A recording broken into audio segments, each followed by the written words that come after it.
दोस्तों, कैसे हैं आप लोग। आशा करते हैं आप लोग स्वस्थ होंगे, मस्त होंगे। आपका स्वागत है पीएसएस अर्थात पवन सर संस्कृत क्लास में। तो आज आपके लिए लेकर आए हैं क्लास 10th का इतिहास का चौथा चैप्टर, भारत में राष्ट्रवाद। इस वीडियो में हम लोग 45 क्वेश्चन के 44-45 क्वेश्चन एक नंबरिया करेंगे। प्रथम चैप्टर चौथा चैप्टर का भारत में राष्ट्रवाद का 44 क्वेश्चन करेंगे ऑब्जेक्टिव। उसके बाद दीर्घोत्तरीय प्रश्न है, लघुत्तरीय प्रश्न है। यदि अभी तक आपने चैनल को सब्सक्राइब नहीं किया तो चैनल को सब्सक्राइब करके बेल आइकन दबा दीजिए और घंटा बजा दीजिए ताकि जब भी वीडियो डालें सबसे पहले आपको प्राप्त हो। और हाँ, टेलीग्राम लिंक भी इस वीडियो के डिस्क्रिप्शन में डाल देंगे और टेलीग्राम को भी ज्वाइन कर लें, चूँकि इस चैप्टर से संबंधित जो भी PDF वगैरह क्वेश्चन वगैरह जो भी आता है सब आपको उसी टेलीग्राम चैनल पर मिलेगा। धन्यवाद। तो वीडियो को आगे करते हैं। भारत में राष्ट्रवाद। पहला प्रश्न है, गांधी जी ने दांडी यात्रा किस तिथि को आरंभ की। गांधी जी ने दांडी यात्रा किस तिथि को आरंभ की। गांधी जी ने दांडी यात्रा किस तिथि को आरंभ की।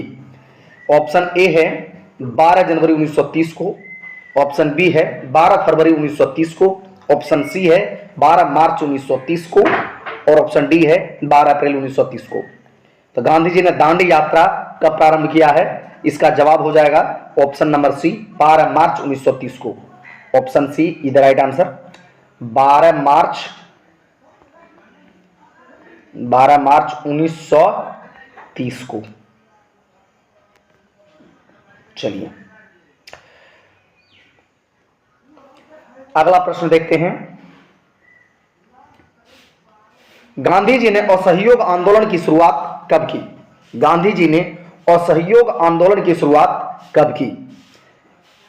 Option A 1 March 1920, option B 1 मई 1920, ऑप्शन सी 1 अगस्त 1920, ऑप्शन डी 1 दिसंबर 1920। गांधी जी ने असहयोग आंदोलन की शुरुआत कब की। 1 March 1920 option A, option B है 1 मई 1920, ऑप्शन सी है 1 अगस्त 1920, ऑप्शन डी है 1 दिसंबर 1920। आप लोग को यदि जवाब पता हो कमेंट बॉक्स में फटाफट कमेंट कीजिए कि गांधी जी ने असहयोग आंदोलन की शुरुआत कब की थी। आप लोगों ने, आशा करता हूं कि आप लोग कमेंट में कमेंट कर दिए होंगे इसका जवाब आंसर। तो इसका जवाब होगा ऑप्शन नंबर सी 1 अगस्त 1920। 1 अगस्त 1920 गांधी जी ने असहयोग आंदोलन की शुरुआत 1 अगस्त 1920 को किया था। ऑप्शन नंबर सी याद रखिएगा, 1 अगस्त 1920। 1 अगस्त 1920 ये सी नंबर का आंसर है। गांधी जी ने असहयोग आंदोलन का शुरुआत 1 अगस्त 1920 को किया था। 1 अगस्त 1920 याद रखिएगा।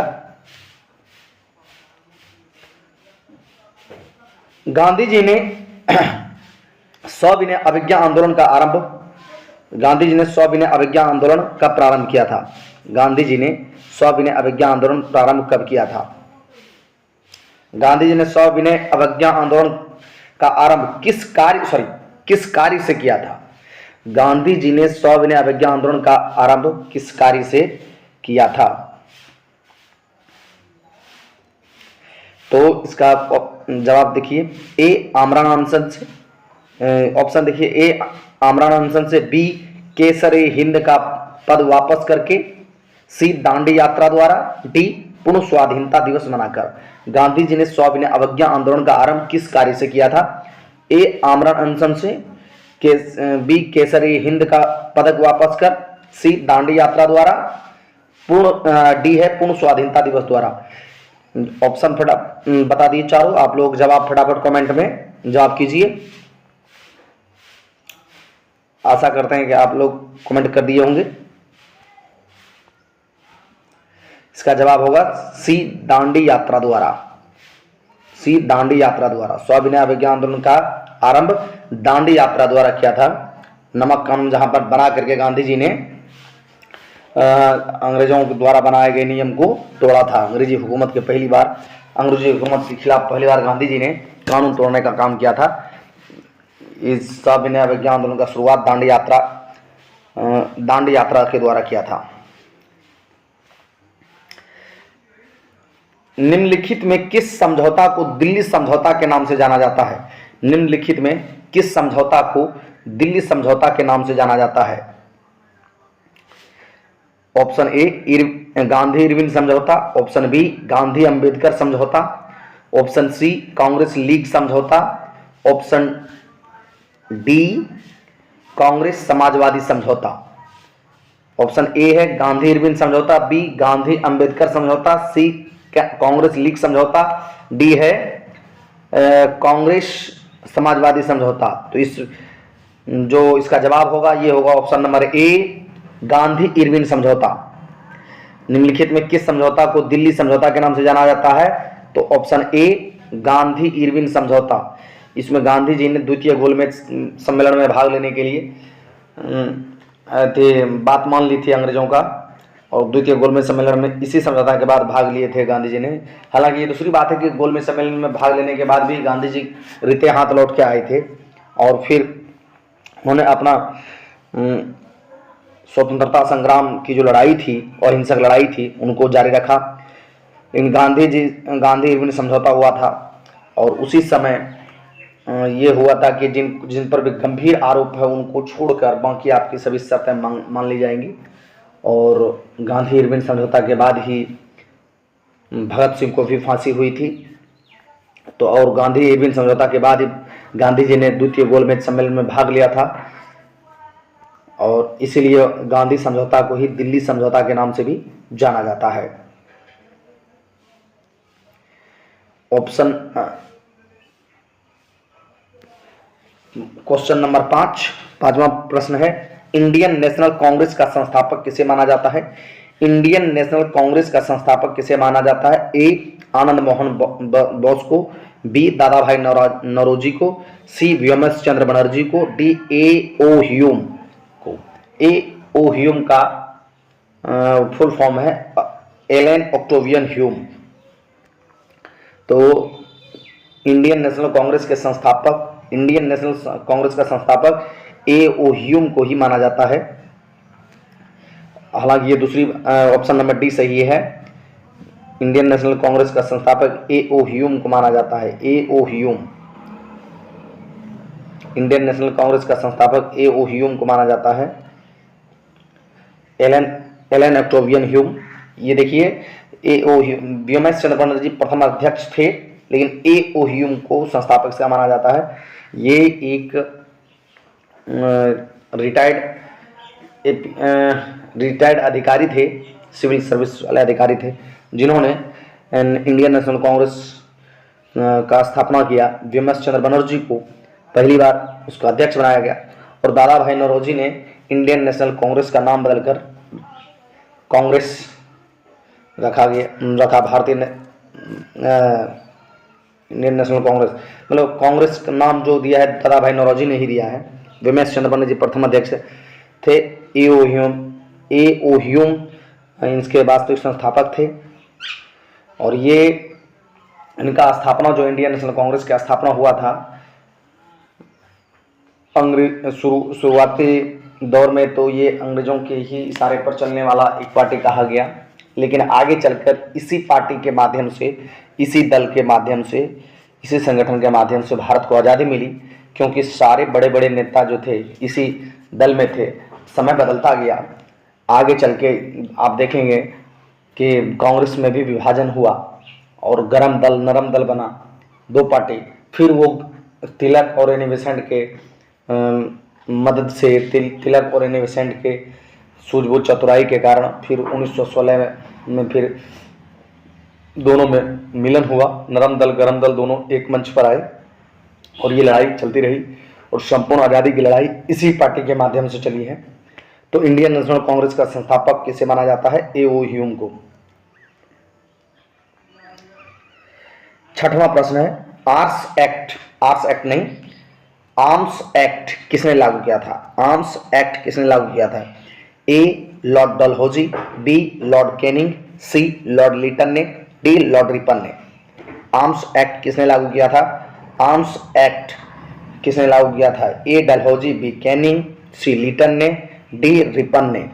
तो आर्म्स एक्ट जो है वो लॉर्ड लिटन ने लगाया था। लॉर्ड लिटन ने आर्म्स एक्ट लॉर्ड लिटन ने लगाया था और इसके माध्यम से किसी भी भारतीय को अस्त्र शस्त्र रखने का कोई आज़ादी नहीं थी। आर्म्स एक्ट लॉर्ड लिटन ने लगाया था। ऑप्शन नंबर सी सही है। लखनऊ समझौता किस वर्ष हुआ? लखनऊ समझौता किस वर्ष हुआ? लखनऊ समझौता 1916 में। ये वही समझौता है। ऑप्शन नंबर ए है 1916, ऑप्शन नंबर बी है 1918, सी है 1920, डी है 1922। देखिए ये वही समझौता है जिसमें नरम दल और गरम दल पुनः एक बार मिल गए थे, दोनों में समझौता हो गया था, इसीलिए इसको नाम दिया गया लखनऊ समझौता। तो ऑप्शन इसका ए सही है 1916। लखनऊ समझौता 1916 में हुआ था। लखनऊ समझौता 1916 ईस्वी में हुआ। A is the right answer. Lucknow समझौता कब हुआ था? 1916 में। रॉलट एक्ट क्यों पारित किया गया? रॉलट एक्ट क्यों पारित किया गया? देखिए ए है क्रांतिकारी गतिविधियों पर अंकुश लगाने के लिए, बी है सरकारी नौकरियों में प्रवेश के लिए, सी है शिक्षण संस्थाओं में प्रवेश के लिए, डी है कालाबाजारी रोकने के लिए। ये रॉलट एक्ट के बारे में कुछ बता रहे हैं कि रॉलट एक्ट एक अंग्रेज अधिकारी रॉलट, सिडनी रॉलट के नाम से थे, उन्होंने ही कानून पास किया था। उस एक्ट के माध्यम से, उस कानून के माध्यम से किसी भी भारतीय को बिना कारण बताए गिरफ्तार किया जा सकता है और उस पर मुकदमा चलाया जा सकता है। इस प्रकार का कानून बनाया था। ये कानून प्रथम विश्व युद्ध के बाद हुआ था। गांधी जी के कहने पर पूरे भारतीय लोगों ने अंग्रेज को सपोर्ट किया था कि शायद इस आशा में कि अंग्रेज जीत कर आएंगे तो हमारी मांगों को मान लिया जाएगा और हमें राहत मिलेगी, हमें आज़ादी मिलेगी। लेकिन जब प्रथम विश्व युद्ध में इंग्लैंड ने भाग लिया और उसमें भारतीय सैनिकों ने उसको मदद किया, उसके पश्चात जब उधर से विजयी होकर लौटे तो भारत को उपहार स्वरूप, विजय का उपहार स्वरूप रॉलट एक्ट, काला कानून के नाम से, जिसे काला कानून भी कहा गया, रॉलट एक्ट दिया, जिसमें किसी भारतीयों को बिना कारण बताए गिरफ्तार करके उस पर मुकदमा चलाया जा सकता था। इस कानून को बिना दलील, बिना वकील का कानून कहा गया। इसके खिलाफ में कई जगह आंदोलन हुए, आंदोलन भड़के, हजारों लोग सड़क पर आए।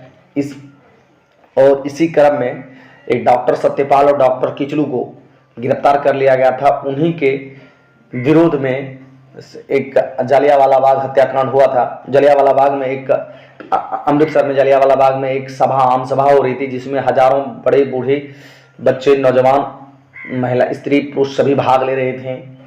ये एक शांति सभा थी, बिना अस्त्र शस्त्र के सभी भाग ले रहे थे। लेकिन जनरल डायर के इशारे पर वहां पर सैनिक अचानक आए और मुख्य दरवाजे पर आकर के उन्होंने गोलियां बरसानी शुरू कर दी, जिसमें हजारों लोग मौत के घाट उतार दिए गए।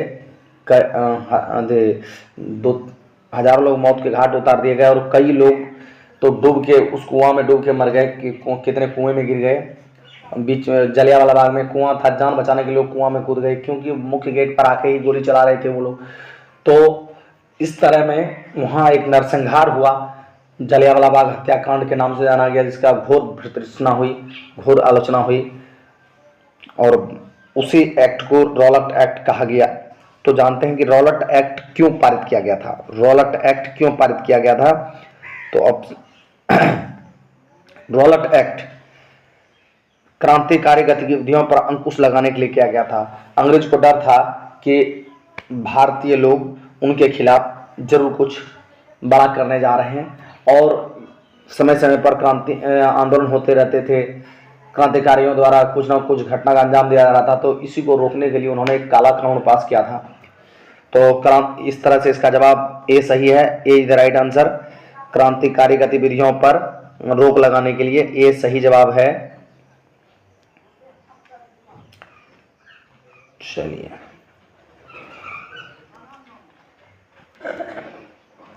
नम्मा प्रश्न है, निम्नलिखित में किसका नाम बादशाह खान या सीमांत गांधी है? निम्नलिखित में किसका नाम बादशाह खान या सीमांत गांधी है? ए खान अब्दुल गफ्फार खान, बी सर सैयद अहमद खान, सी महात्मा गांधी, डी आगा खान। तो इसका सही जवाब जो होगा खान अब्दुल गफ्फार खान के नाम से, खान अब्दुल गफ्फार खान या सीमांत गांधी के नाम से, ना बादशाह खान या सीमांत गांधी के नाम से खान अब्दुल गफ्फार खान ही जाना जाता था। ऑप्शन ए सही है। सीमांत गांधी या बादशाह खान के नाम से खान अब्दुल गफ्फार खान जाने जाते थे। खान अब्दुल गफ्फार खान, बादशाह खान के नाम से कौन जाने थे? खान अब्दुल गफ्फार खान। ऑप्शन ए सही है। अब 10वां प्रश्न, पूना समझौता किनके मध्य संपन्न हुआ? पूना समझौता किनके मध्य संपन्न हुआ?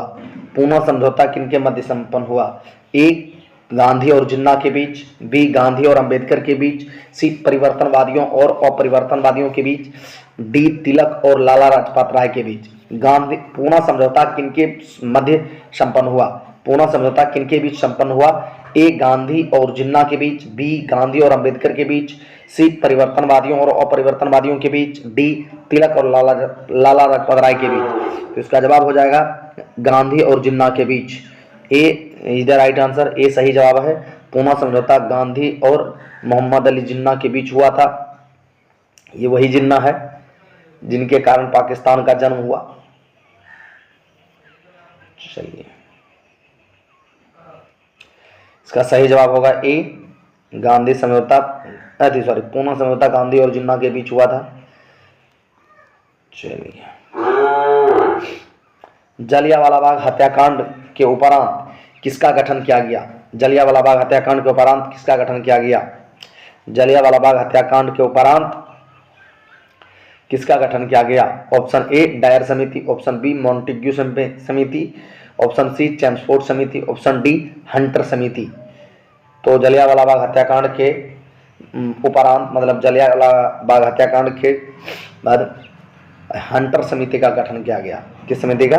हंटर समिति का गठन किया गया था, क्योंकि अंग्रेज समझ चुका था कि भारतीयों में गुस्सा का एक बवार फूटने वाला है, फवारा फूटने वाला है, जिससे उसके साम्राज्य को ध्वस्त किया जा सकता है। तो उस मामला को निपटने के लिए हंटर समिति का गठन किया था, ताकि लोगों में थोड़ी कुछ ये आए कि सरकार कुछ कर रही है उनके खिलाफ। जलियांवाला बाग हत्याकांड के बाद हंटर समिति का गठन किया गया था। जलियांवाला हत्याकांड के बाद हंटर समिति का गठन किया गया था। जलियांवाला बाग हत्याकांड के बाद हंटर समिति का गठन किया गया था। हंटर समिति। अगला प्रश्न है 12वां प्रश्न, भारतीय राष्ट्रवाद के उदय का सबसे प्रमुख कारण क्या था? भारतीय राष्ट्रवाद के उदय का प्रमुख कारण क्या था? भारतीय राष्ट्रवाद के उदय का प्रमुख कारण क्या था? भारतीय राष्ट्रवाद के उदय का प्रमुख कारण क्या था? भारतीय राष्ट्रवाद के उदय का प्रमुख कारण क्या था? ए अंग्रेजी साम्राज्यवाद के विरुद्ध असंतोष, बी साहित्य एवं समाचार पत्रों का प्रकाशन, सी है भारत का राजनीतिक एकीकरण, डी है भारत का प्रशासनिक एकीकरण। भारतीय राष्ट्रवाद के उदय का सबसे प्रमुख कारण क्या था? तो भारतीय राष्ट्रवाद के उदय का सबसे प्रमुख कारण आप लोग फटाफट कमेंट बॉक्स में कमेंट कीजिए। ऑप्शन ए है अंग्रेजी साम्राज्यवाद के विरुद्ध असंतोष, बी है साहित्य एवं समाचार पत्रों का प्रकाशन, सी है भारत का राजनीतिक एकीकरण, डी है भारत का प्रशासनिक एकीकरण। इसका जवाब होगा ए अंग्रेजी साम्राज्यवाद के विरुद्ध असंतोष। भारत में राष्ट्रवाद का उदय का प्रमुख कारण है अंग्रेजी साम्राज्यवाद के विरुद्ध भारी असंतोष। अंग्रेजी साम्राज्यवाद के विरुद्ध असंतोष। Option number A is the right answer.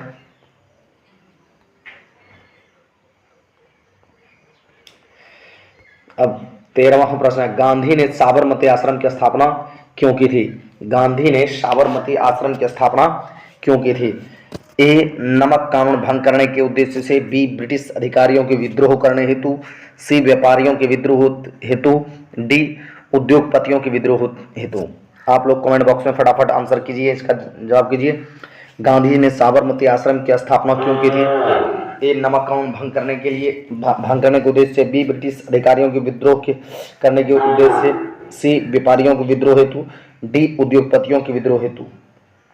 तो नमक कानून तोड़ने के लिए, नमक कानून भंग करने के लिए ऑप्शन नंबर ए सही है।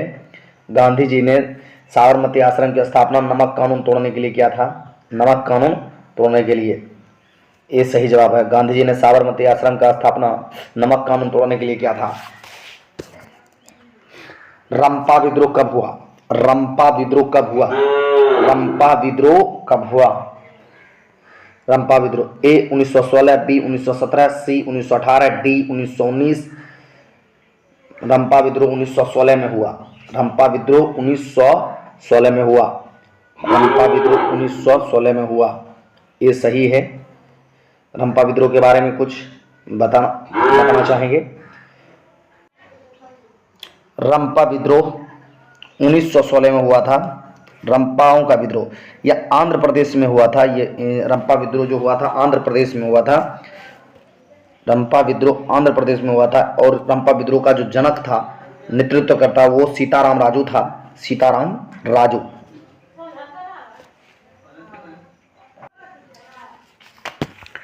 अगला प्रश्न, जलियांवाला बाग हत्याकांड की स्थिति को हुआ था? ये तो सर्वविदित प्रश्न है। जलियांवाला बाग हत्याकांड 13 अप्रैल 1919 को हुआ था। जलियांवाला बाग हत्याकांड 13 अप्रैल 1919 को हुआ था। 13 अप्रैल 1919, ऑप्शन ए ही सही जवाब है। 13 अप्रैल 1919 जलियांवाला बाग हत्याकांड 13 अप्रैल 1919 को हुआ था। इसमें कई ऑप्शन दिया, लेकिन इसका जवाब सही जवाब तो सभी जानते हैं। 13 अप्रैल 1919 को जलियांवाला बाग हत्याकांड हुआ था। 13 अप्रैल 1919, 13 अप्रैल 1919 जलियांवाला बाग हत्याकांड 13 अप्रैल 1919 को हुआ था। 1911 में बंगाल विभाजन किसने वापस लिया? 1911 में बंगाल विभाजन किसने वापस लिया? 1911 में बंगाल विभाजन lord Hardinge, option number C, lord Hardinge ने लिया था। ऐसे ऑप्शन में तो कई दिए हैं, lord Curzon, lord Ripon, lord Lytton, lord Hardinge. तो 1911 में बंगाल विभाजन वापस लॉर्ड हार्डिंग ने लिया था। Lord Hardinge, option number D सही है, लॉर्ड हार्डिंग।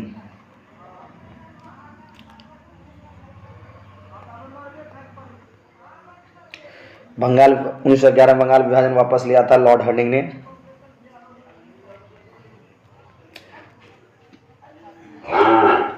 पूर्ण स्वराज्य की मांग का प्रस्ताव कांग्रेस के किस वार्षिक अधिवेशन में पारित हुआ? पूर्ण स्वराज्य की मांग का प्रस्ताव कांग्रेस के किस वार्षिक अधिवेशन में पारित हुआ? पूर्ण स्वराज्य की मांग का प्रस्ताव कांग्रेस के किस वार्षिक अधिवेशन में पारित हुआ? ए 1929 लाहौर, बी 1931 कराची, सी 1933 कोलकाता, डी 1937 बेलगांव। पूर्ण स्वराज्य की मांग का प्रस्ताव कांग्रेस के किस अधिवेशन में पारित हुआ? तो इसका सही जवाब होगा ऑप्शन नंबर ए 1929 लाहौर अधिवेशन में। पूर्ण स्वराज्य की मांग का प्रस्ताव कांग्रेस के लाहौर अधिवेशन जो कि 1929 में हुआ। कांग्रेस के लाहौर अधिवेशन 1929 में पूर्ण स्वराज्य के प्रस्ताव का पूर्ण स्वराज्य के प्रस्ताव का मांग पारित हुआ। पूर्ण स्वराज्य की मांग का प्रस्ताव कांग्रेस के किस वार्षिक अधिवेशन में पारित हुआ? पूर्ण स्वराज्य की मांग का प्रस्ताव कांग्रेस के लाहौर अधिवेशन में सन 1929 ईस्वी में पारित हुआ। बंबई में कांग्रेस समाजवादी दल की स्थापना कब हुई?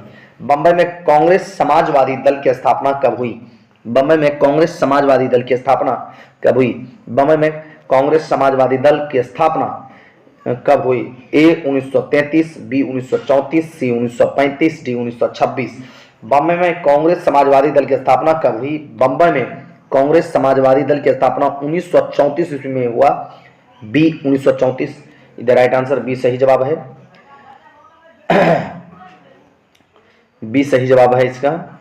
बंबई में कांग्रेस समाजवादी दल की स्थापना कब हुआ? 1934 में। 1934, हाँ 1934, बी सही जवाब है। बी इसका सही जवाब है 1934। 1934। गदर पार्टी की स्थापना किसने और कब की? गदर पार्टी की स्थापना किसने और कब की? गदर पार्टी की स्थापना किसने और कब की? गदर पार्टी के गदर पार्टी की स्थापना किसने और कब की? ए गुरदयाल सिंह 1916, बी चंद्रशेखर आजाद 1920, सी लाला लाजपत राय लाला हरदयाल 1913, डी सोहन सिंह भखना 1918। गदर पार्टी की स्थापना कब और किसने की? किसने और कब की? गदर पार्टी की स्थापना किसने और कब की? ए गुरुदयाल सिंह 1916, बी चंद्रशेखर आजाद 1920, सी लाला हरदयाल 1913, डी सोहन सिंह भखना किसने किया? तो इसका सही जवाब है ऑप्शन नंबर सी, गदर पार्टी की स्थापना गुरुदयाल सिंह, सी लाला हरदयाल 1913, लाला हरदयाल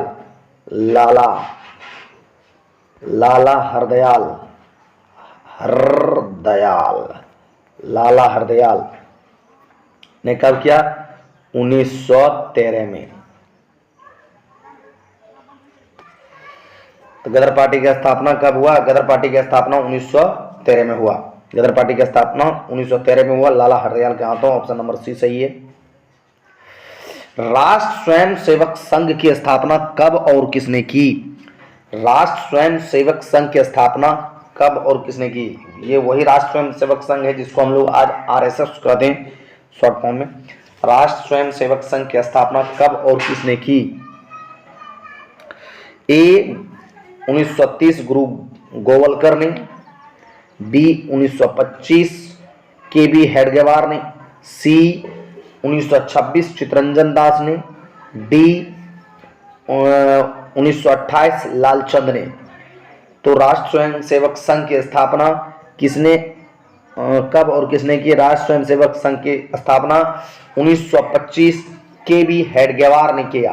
के बी हेडगेवार ने राष्ट्र स्वयं सेवक संघ की स्थापना के बी हेडगेवार ने 1925 में किया। 1925 में के बी हेडगेवार ने 1925 में किया। राष्ट्र स्वयं सेवक संघ की स्थापना के बी हेडगेवार ने 1925 में किया। राष्ट्र स्वयं सेवक संघ की स्थापना कब और किसने की? के बी हेडगेवार ने 1925 में किया। गांधी जी ने नमक कानून किस तिथि को भंग किया? गांधी जी ने नमक कानून किस तिथि को भंग किया? ऑप्शन नंबर ए 2 मार्च 1930, ऑप्शन नंबर बी 12 मार्च 1930, ऑप्शन नंबर सी 6 अप्रैल 1930, ऑप्शन नंबर डी 25 मई 1930। तो इसका सही जवाब होगा C is the right answer. Option number C 6 अप्रैल, गांधी जी ने 6 अप्रैल 1930 को नमक कानून को भंग किया। 6 अप्रैल 1930 को 6 अप्रैल 1930 को 6 अप्रैल 1930 को गांधी जी ने नमक कानून भंग किया। 6 अप्रैल 1930। हिंद स्वराज पुस्तक किनके द्वारा लिखी गई? हिंद स्वराज पुस्तक किसके द्वारा लिखी गई? ए बाल गंगाधर तिलक, बी गोपाल कृष्ण गोखले द्वारा, सी लाला लाजपत राय द्वारा, डी मोहनदास करमचंद गांधी द्वारा। तो इसका सही जवाब हो जाएगा डी मोहनदास करमचंद गांधी द्वारा। हिंद स्वराज मोहनदास करमचंद गांधी द्वारा लिखा गया। महात्मा गांधी ने लिखा था हिंद स्वराज। हिंद स्वराज किसने लिखा था? महात्मा गांधी ने। मोहनदास करमचंद गांधी के द्वारा लिखा गया हिंद स्वराज। किसने 1920 में ताशकंद में भारतीय कम्युनिस्ट पार्टी की स्थापना की? किसने 1920 में ताशकंद में भारतीय कम्युनिस्ट पार्टी की स्थापना की? ताशकंद में 1920 में किसने भारतीय कम्युनिस्ट पार्टी की स्थापना की? A Lala Lajpat Rai, B M N Joshi, C Satyabhakt, D M N Roy. इसका सही जवाब एम एन रॉय होगा। ऑप्शन नंबर डी मानवेंद्रनाथ राय।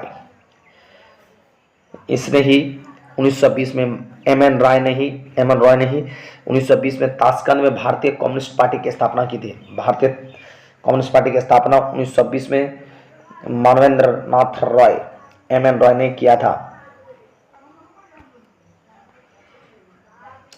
अलीगढ़ आंदोलन का नेतृत्व किसने किया? अलीगढ़ आंदोलन का नेतृत्व किसने किया? अब्दुल लतीफ ने। अलीगढ़ आंदोलन का नेतृत्व अब्दुल लतीफ ने किया। अलीगढ़ आंदोलन का नेतृत्व किसने किया? ए अब्दुल लतीफ ने, बी आगा खान ने, सी सैयद अहमद खान ने, डी नवाब बकर उल मुल्क ने। अलीगढ़ आंदोलन का नेतृत्व किसने किया था? सैयद अहमद खान ने। अलीगढ़ आंदोलन का नेतृत्व सैयद अहमद खान ने किया था। ऑप्शन सी सही है। अलीगढ़ आंदोलन का नेतृत्व सर सैयद अहमद खान ने किया था। सैयद अहमद खान ने किया था। ऑप्शन सी सही है।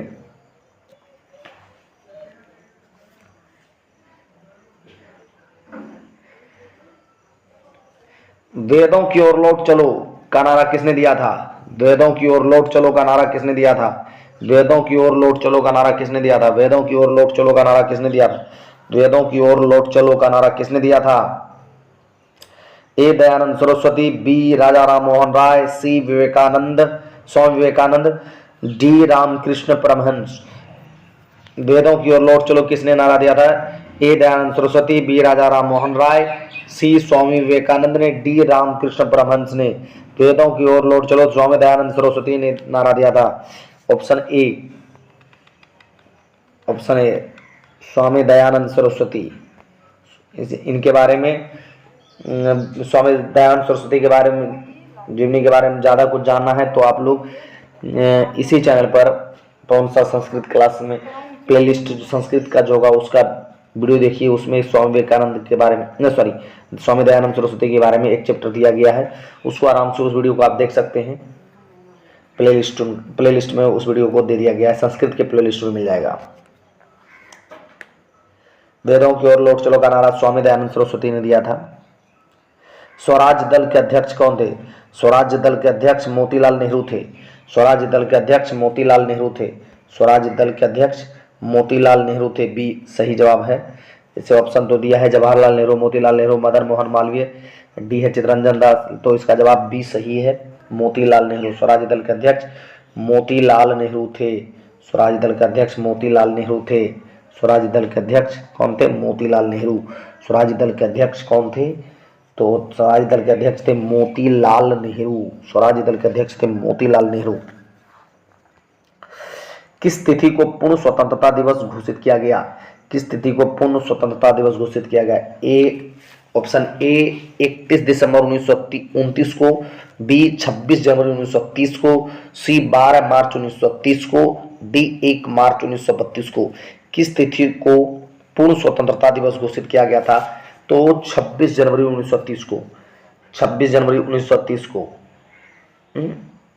इसमें लगता है गलत जवाब दिया। पूर्ण स्वतंत्रता दिवस 26 जनवरी 1930 को ही घोषणा किया गया था।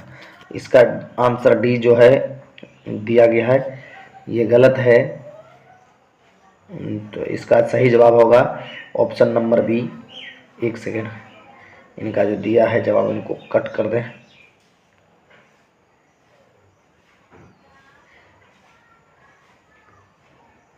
हाँ, इसका जवाब होगा 26 जनवरी 1930 को पूर्ण स्वतंत्रता दिवस की घोषणा की गई थी। पूर्ण स्वतंत्रता दिवस की घोषणा कब किया गया था? 26 जनवरी 1930 को। 26 जनवरी 1930 को पूर्ण स्वतंत्रता दिवस की घोषणा किया गया था। तो ये इसमें जो आंसर है वो गलत है, उस पर थोड़ा ध्यान नहीं दीजिएगा। आर्य समाज की स्थापना किसने की थी? आर्य समाज की स्थापना किसने किया था? ए राधाकांत ने, बी रामकृष्ण परमहंस ने, सी विवेकानंद ने, डी दयानंद सरस्वती ने। आर्य समाज की स्थापना दयानंद सरस्वती ने किया था। ऑप्शन डी सही है। आर्य समाज की स्थापना दयानंद सरस्वती ने किया था। ऑप्शन डी सही है। फॉरवर्ड ब्लॉक के संस्थापक कौन थे? फॉरवर्ड ब्लॉक के संस्थापक कौन थे? फॉरवर्ड ब्लॉक के संस्थापक कौन थे? तो ये इस क्वेश्चन का ऑप्शन में दिया M N Roy. A M N Roy, B Satyabhakt, C Subhash Chandra Bose, D M N Joshi जर, एन एम जोशी जर। ए में है एम एन रॉय, बी है सत्यभक्त, सी है Subhash Chandra Bose, D N M Joshi जर।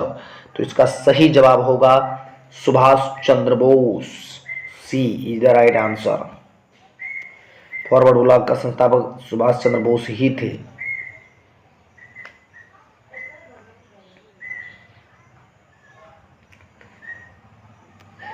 वल्लभ भाई पटेल को सरदार की उपाधि किस आंदोलन के दौरान दी गई थी? वल्लभ भाई पटेल को सरदार की उपाधि किस आंदोलन के दौरान दी गई थी? वल्लभ भाई पटेल को सरदार की उपाधि किस आंदोलन के दौरान दी गई थी? वल्लभ भाई पटेल को सरदार की उपाधि किस आंदोलन के दौरान दी गई थी? वल्लभ भाई पटेल को सरदार की उपाधि किस आंदोलन के दौरान दी गई थी? ए बारदोली, बी अहमदाबाद, सी खेड़ा, डी चंपारण। वल्लभ भाई पटेल को सरदार की उपाधि किस आंदोलन के दौरान दी गई थी? तो इसका सही जवाब होगा ऑप्शन नंबर ए, बारदोली आंदोलन। ऑप्शन नंबर ए, बारदोली आंदोलन। ऑप्शन नंबर ए, बारदोली आंदोलन। वल्लभ भाई पटेल को सरदार की उपाधि बारदोली आंदोलन के समय दिया गया था, बारदोली आंदोलन के दौरान दिया गया था। सरदार वल्लभ भाई पटेल को बारदोली आंदोलन के दौरान सरदार की उपाधि दिया गया था। सरदार वल्लभ भाई पटेल को सरदार की उपाधि किस आंदोलन के दौरान दी गई थी? तो बारदोली आंदोलन के दौरान दी गई थी सरदार की उपाधि। असहयोग आंदोलन का प्रस्ताव कांग्रेस के किस अधिवेशन में पारित हुआ? असहयोग आंदोलन का प्रस्ताव कांग्रेस के किस अधिवेशन में पारित हुआ? असहयोग आंदोलन का प्रस्ताव कांग्रेस के किस अधिवेशन में पारित हुआ? ए, सितंबर 1920 कोलकाता में, बी, अक्टूबर 1920 अहमदाबाद में, सी, नवंबर 1920 फैजपुर में, डी, दिसंबर 1920 नागपुर में। और असहयोग आंदोलन का प्रस्ताव कांग्रेस के किस अधिवेशन में पारित हुआ था? तो असहयोग आंदोलन का प्रस्ताव कांग्रेस के कोलकाता अधिवेशन 1920, सितंबर 1920 कोलकाता अधिवेशन में पारित हुआ था। असहयोग आंदोलन का प्रस्ताव सितंबर 1920 कोलकाता के अधिवेशन में पारित हुआ था। असहयोग आंदोलन का प्रस्ताव सितंबर 1920, असहयोग आंदोलन का प्रस्ताव सितंबर 1920 कोलकाता के अधिवेशन में पारित हुआ था। कोलकाता के अधिवेशन में पारित हुआ था। असहयोग आंदोलन का प्रस्ताव कांग्रेस के कोलकाता अधिवेशन सन 1920 सितंबर के 1920 में कोलकाता अधिवेशन में पारित हुआ था। तो इसका सही जवाब होगा ए इज द राइट आंसर। हाँ, बी कहते हैं। 32वां प्रश्न है, भारत में खिलाफत आंदोलन कब और किस देश के शासक के समर्थन में शुरू हुआ था? भारत में खिलाफत आंदोलन कब और किस देश के शासक के खिलाफ शुरू हुआ था? किस खिलाफ समर्थन में शुरू हुआ था? ऑप्शन दिया है ए 1930 में तुर्की के समर्थन में, बी 1920 अरब के समर्थन में, सी 1920 फ्रांस के समर्थन में, डी 1920 जर्मनी के समर्थन में। भारत में खिलाफत आंदोलन कब प्रारंभ किया गया था? भारत में खिलाफत आंदोलन कब प्रारंभ किया गया था? भारत में खिलाफत आंदोलन कब और किस देश के शासक के समर्थन में शुरू किया गया था? ए 1930 तुर्की के संबंध में, बी 1920 अरब के संबंध में, सी 1920 फ्रांस के संबंध में, डी 1920 जर्मनी के संबंध में। भारत में खिलाफत आंदोलन शुरू किया गया था, इसका जवाब जो होगा ऑप्शन नंबर ए, तुर्की के समर्थन में। तुर्की के समर्थन में 1920 में, सॉरी 1930 में, 1930 तुर्की के समर्थन में, 1930 तुर्की के समर्थन में, 1930 तुर्की के समर्थन में किया गया था।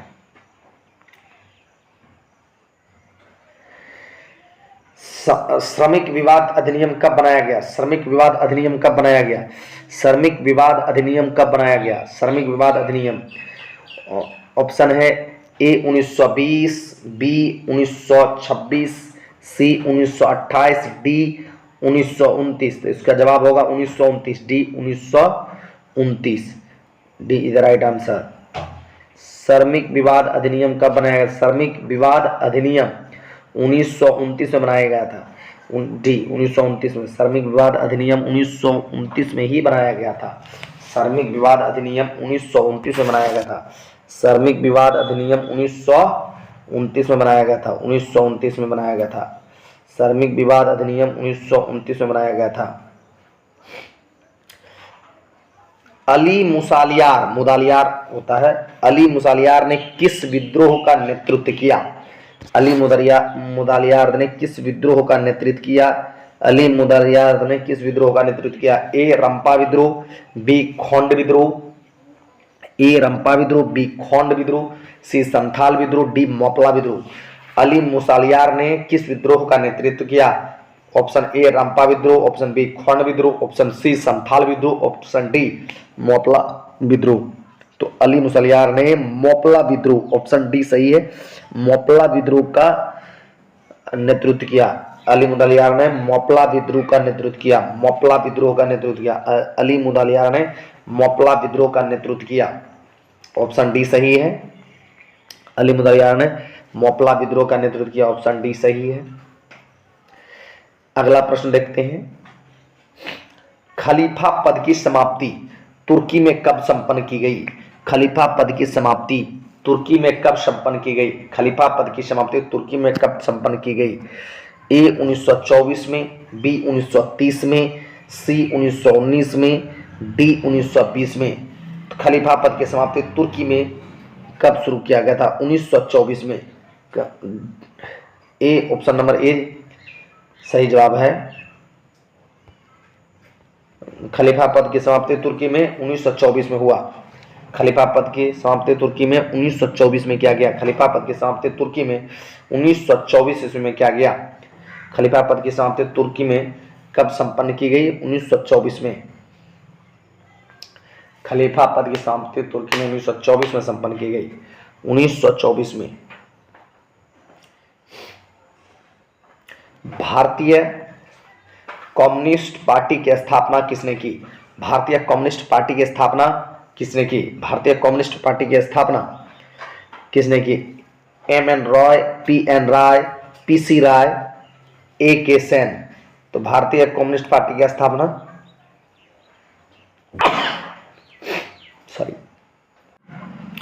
भारतीय कम्युनिस्ट पार्टी की स्थापना किसने किया था? A M N. Roy, B P N. Rai, C P C. Rai, D A K. Sen.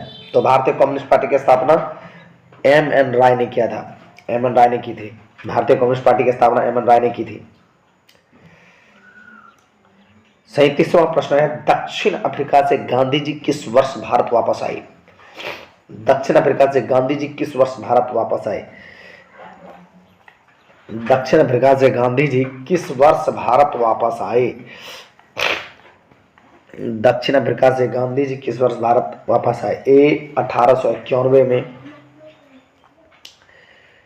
B 1893 में, सी 1915 में, डी 1916 में। तो इसका सही जवाब होगा सी 1915। सी 1915। गांधी जी पहली बार भारत 1915 में आए। दक्षिण अफ्रीका से गांधी जी भारत वापस कब आए? 1915 में। दक्षिण अफ्रीका से गांधी जी भारत वापस कब आए? 1915 ईस्वी में।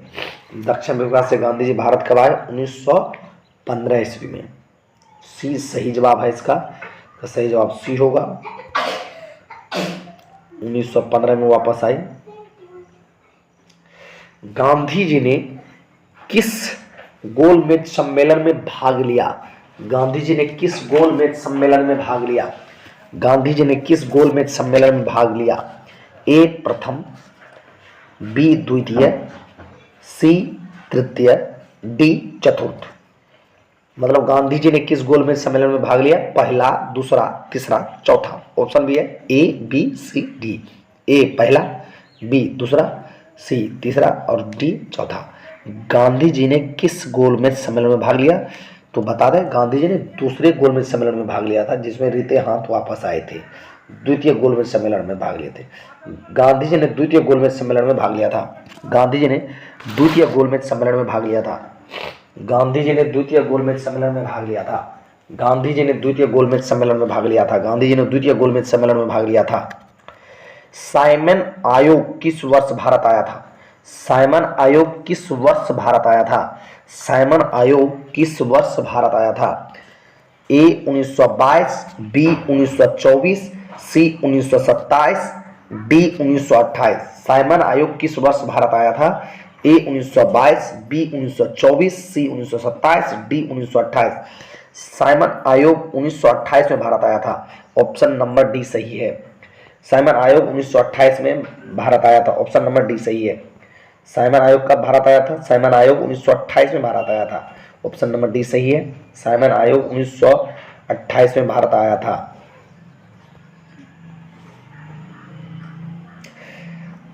साइमन आयोग 1928 में भारत आया था। कांग्रेस समाजवादी दल की स्थापना किस वर्ष की गई? कांग्रेस समाजवादी दल की स्थापना किस वर्ष की गई? कांग्रेस समाजवादी दल की स्थापना किस वर्ष की गई? ए 1929, बी 1930, सी 1931, डी 1934। कांग्रेस समाजवादी दल की स्थापना किस वर्ष की गई? कांग्रेस समाजवादी दल की स्थापना किस वर्ष की गई? ए 1929, बी 1930, सी 1931, डी 1934। तो कांग्रेस समाजवादी दल की स्थापना 1934 में हुआ। कांग्रेस समाजवादी दल की स्थापना 1934 में हुआ। कांग्रेस समाजवादी दल की स्थापना 1934, डी नंबर 1934 में हुआ। कांग्रेस समाजवादी दल की स्थापना 1934 में हुआ, डी सही जवाब है। गांधी जी को महात्मा की उपाधि किसने दी? गांधी जी को महात्मा की उपाधि किसने दी? ए गोपाल कृष्ण गोखले ने, बी श्रीमती एनी बेसेंट ने, सी रविंद्रनाथ ठाकुर ने, डी अब्दुल कलाम आजाद ने। गांधी जी को महात्मा की उपाधि रविंद्रनाथ ठाकुर ने दिया। गांधी जी को महात्मा की उपाधि रविंद्रनाथ ठाकुर ने दिया। रविंद्रनाथ ठाकुर, सी सही जवाब है। सांप्रदायिक निर्णयों की घोषणा किसने की थी? सांप्रदायिक निर्णयों की घोषणा मैकडोनाल्ड ने की थी। सांप्रदायिक निर्णयों की घोषणा मैकडोनाल्ड ने की थी। सांप्रदायिक निर्णयों की घोषणा मैकडोनाल्ड ने की थी। सांप्रदायिक निर्णयों की घोषणा मैकडोनाल्ड ने की थी। तिनकठिया प्रणाली मैकडोनाल्ड ने की थी। ऑप्शन सी सही है इसका। सांप्रदायिक निर्णयों की घोषणा मैकडोनाल्ड ने किया था। मैकडोनाल्ड ने की थी। सांप्रदायिक निर्णयों की घोषणा मैकडोनाल्ड ने की थी। ऑप्शन सी सही है। तिनकठिया प्रणाली लागू हुआ था। ए उद्योगपतियों पर, भी व्यापारियों पर, सी श्रमिकों पर, डी किसानों पर। तिनकठिया प्रणाली किसानों पर लागू हुआ था। तिनकठिया प्रणाली किसानों पर लागू हुआ था, डी सही जवाब है। डी सही जवाब है। तिनकठिया प्रणाली किसानों पर लागू हुआ था। तिनकठिया प्रणाली किसानों पर लागू हुआ था। टाना भगत आंदोलन किन आदिवासियों में हुआ था? टाना भगत, टाना नहीं ताना भगत होता है। ए संथालों में, बी कोलों में, सी भीलों में, डी ओरावों में। इसका सही जवाब होगा डी ओरावों में। ताना भगत आंदोलन ओराव में ही हुआ था। ओराव जाति का ही था ताना भगत आंदोलन ओराव में हुआ था, डी सही जवाब है। भारतीय स्वाधीनता समिति की स्थापना कहाँ की गई थी? भारतीय स्वाधीनता समिति की स्थापना कहाँ की थी? ए काबुल में, बी पेशावर में, सी जर्मनी में, डी कनाडा में। इसका जवाब होगा सी जर्मनी में। जर्मनी में।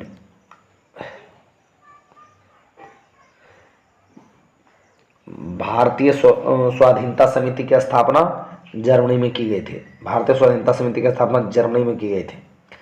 ये ऑब्जेक्टिव प्रश्न भारत में राष्ट्रवाद क्षेत्र का ऑब्जेक्टिव प्रश्न हो गया। कुल मिलाकर हम लोग 45 किए। अब इसी वीडियो में हम लोग करेंगे सब्जेक्टिव प्रश्न भी करेंगे साथ साथ। तो अब देखते ले चलते हैं आपको सब्जेक्टिव प्रश्न की ओर। भारत में राष्ट्रवाद के उदय के कारणों का परीक्षण करें। 19वीं शताब्दी में भारतीय राष्ट्रवाद के उदय में अनेक कारणों का योगदान था। 19वीं शताब्दी में भारतीय राष्ट्रवाद के उदय में अनेक कारणों का योगदान था। इनमें निम्नलिखित कारण प्रमुख थे। पहला कारण था अंग्रेजी साम्राज्यवाद के विरुद्ध असंतोष। भारतीय राष्ट्रीयता के विकास का सबसे प्रमुख कारण अंग्रेजी नीतियों के प्रति बढ़ता असंतोष था। अंग्रेजी सरकार की नीतियों के शोषण के शिकार देसी रजवाड़े, तालुकेदार, महाजन, कृषक, मजदूर, मध्यम वर्ग सभी बने। सभी अंग्रेजी शासन को अभिशाप मानकर इसका खात्मा करने का मन बना लिए। दूसरा कारण है भारत में राष्ट्रवाद के उदय का दूसरा कारण है आर्थिक कारण। भारतीय राष्ट्रवाद का उदय का एक महत्वपूर्ण कारण आर्थिक कारण भी था। सरकारी आर्थिक नीतियों के कारण कृषि और कुटीर उद्योग धंधे नष्ट हो गए। किसानों पर लगान एवं कर्ज का बोझ चढ़ गया। किसानों को नकदी फसल नील गन्ना एवं कपास उपजाने को बाध्य कर उसका भी मुनाफा सरकार ने उठाया। अंग्रेजी आर्थिक नीतियों से भारत से धन का निष्कासन हुआ, जिससे भारत की गरीबी बढ़ी। इससे भारतीयों में प्रतिक्रिया हुई एवं राष्ट्रीय चेतना का विकास हुआ।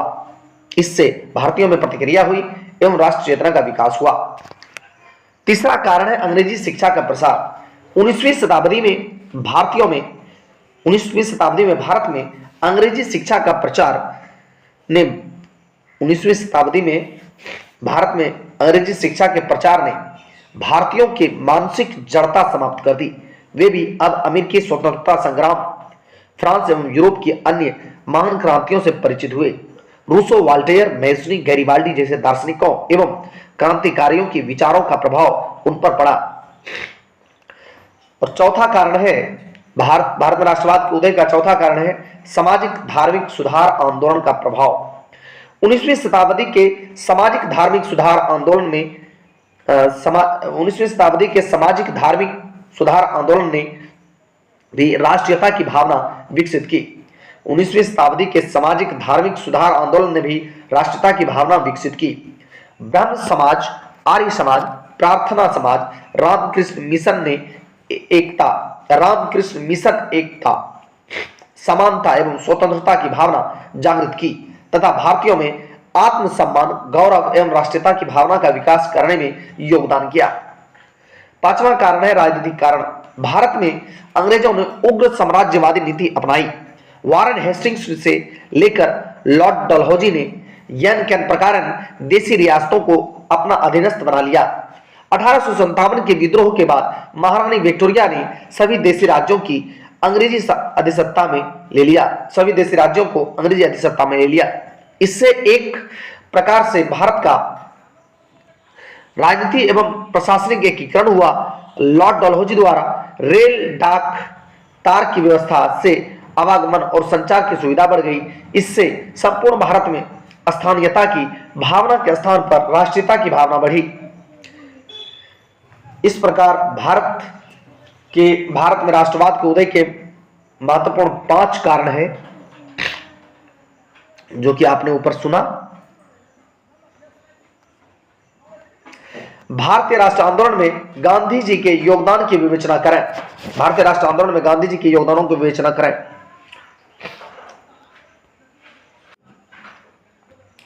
भारतीय राष्ट्रीय आंदोलन में गांधी जी के योगदान की विवेचना करें। भारतीय राष्ट्रीय आंदोलन में 1919 से 1947 का काल गांधी युग के नाम से जाना जाता है। राष्ट्रीय आंदोलन को गांधी जी ने एक नई दिशा दिया। सत्य, अहिंसा, सत्याग्रह का प्रयोग कर गांधी जी भारतीय राजनीति में छा गए। इन्हीं मार्ग के माध्यम से, इन्हीं दिशा के माध्यम से, इन्हीं कर्म के माध्यम से सत्य का सहारा लेकर वे औपनिवेशिक सरकार के विरुद्ध राष्ट्रीय आंदोलन को जन आंदोलन में परिवर्तित कर दिया। 1917 से 1918 में उन्होंने चंपारण, खेड़ा और अहमदाबाद में सत्याग्रह का सफल प्रयोग किया। 1920 ईस्वी में गांधी जी ने असहयोग आंदोलन आरंभ किया। 1920 में गांधी जी ने असहयोग आंदोलन किया, जिसमें बहिष्कार, स्वदेशी तथा रचनात्मक कार्यों पर बल दिया गया। 1930 में गांधी जी ने सरकारी नीतियों के विरुद्ध दूसरा व्यापक आंदोलन सविनय अवज्ञा आंदोलन आरंभ किया। इसका आरंभ उसने 12 मार्च 1930 को दांडी यात्रा से किया। गांधी जी का 1942 का भारत छोड़ो आंदोलन था। गांधी जी का 1942 का भारत छोड़ो आंदोलन, गांधी जी ने भारत छोड़ो आंदोलन 1942 में शुरू किया, जिसमें उन्होंने लोगों को प्रेरित करते हुए कहा, करो या मरो।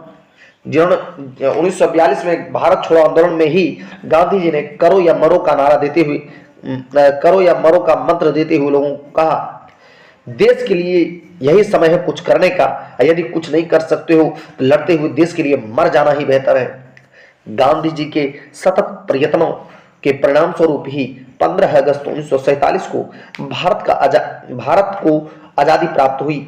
वे एक राजनीतिक नेता के साथ साथ प्रबुद्ध चिंतन एवं समाज सुधारक एवं हिंदू मुस्लिम एकता के प्रबल समर्थक थे। सविनय अवज्ञा आंदोलन के कारणों की विवेचना करें। सविनय अवज्ञा आंदोलन के कारणों की विवेचना करें।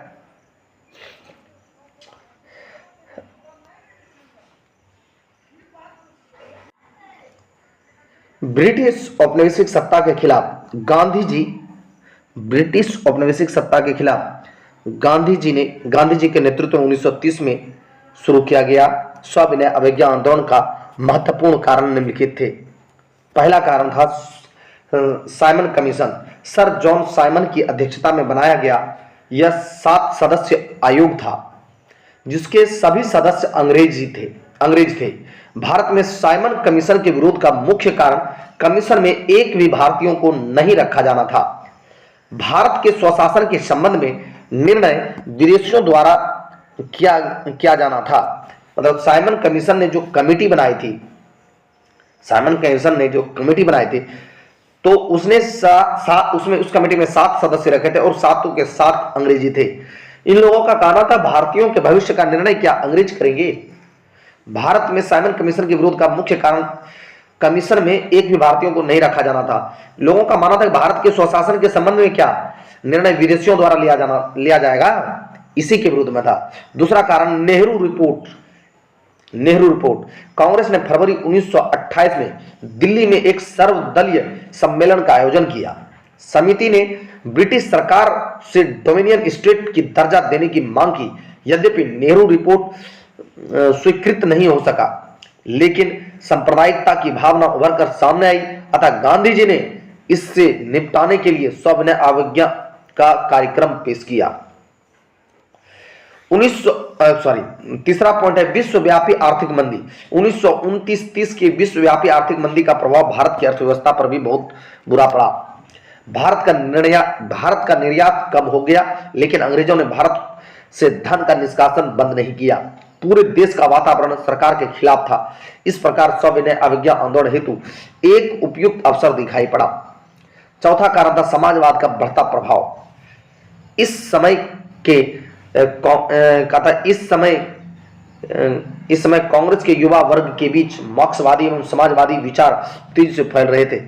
इसकी अभिव्यक्ति कांग्रेस के अंदर वामपंथी के उदय के रूप में हुई। वामपंथी दबाव को संतुलित करने के लिए आंदोलन के लिए नए कार्यक्रम की आवश्यकता थी। पांचवा कारण है क्रांतिकारी आंदोलन का उभार। इस समय भारत की स्थिति विस्फोटक थी। मेरठ षड्यंत्र केस और लाहौर षड्यंत्र केस। क्रांतिकारी आंदोलन का उभार। इस समय भारत की स्थिति विस्फोटक थी। मेरठ षड्यंत्र केस और लाहौर षड्यंत्र केस ने सरकार विरोधी विचारधारा को उग्र बना दिया था। बंगाल में भी क्रांतिकारी गतिविधियां एक बार फिर उभरी। छठा पॉइंट है पूर्ण स्वराज्य की मांग।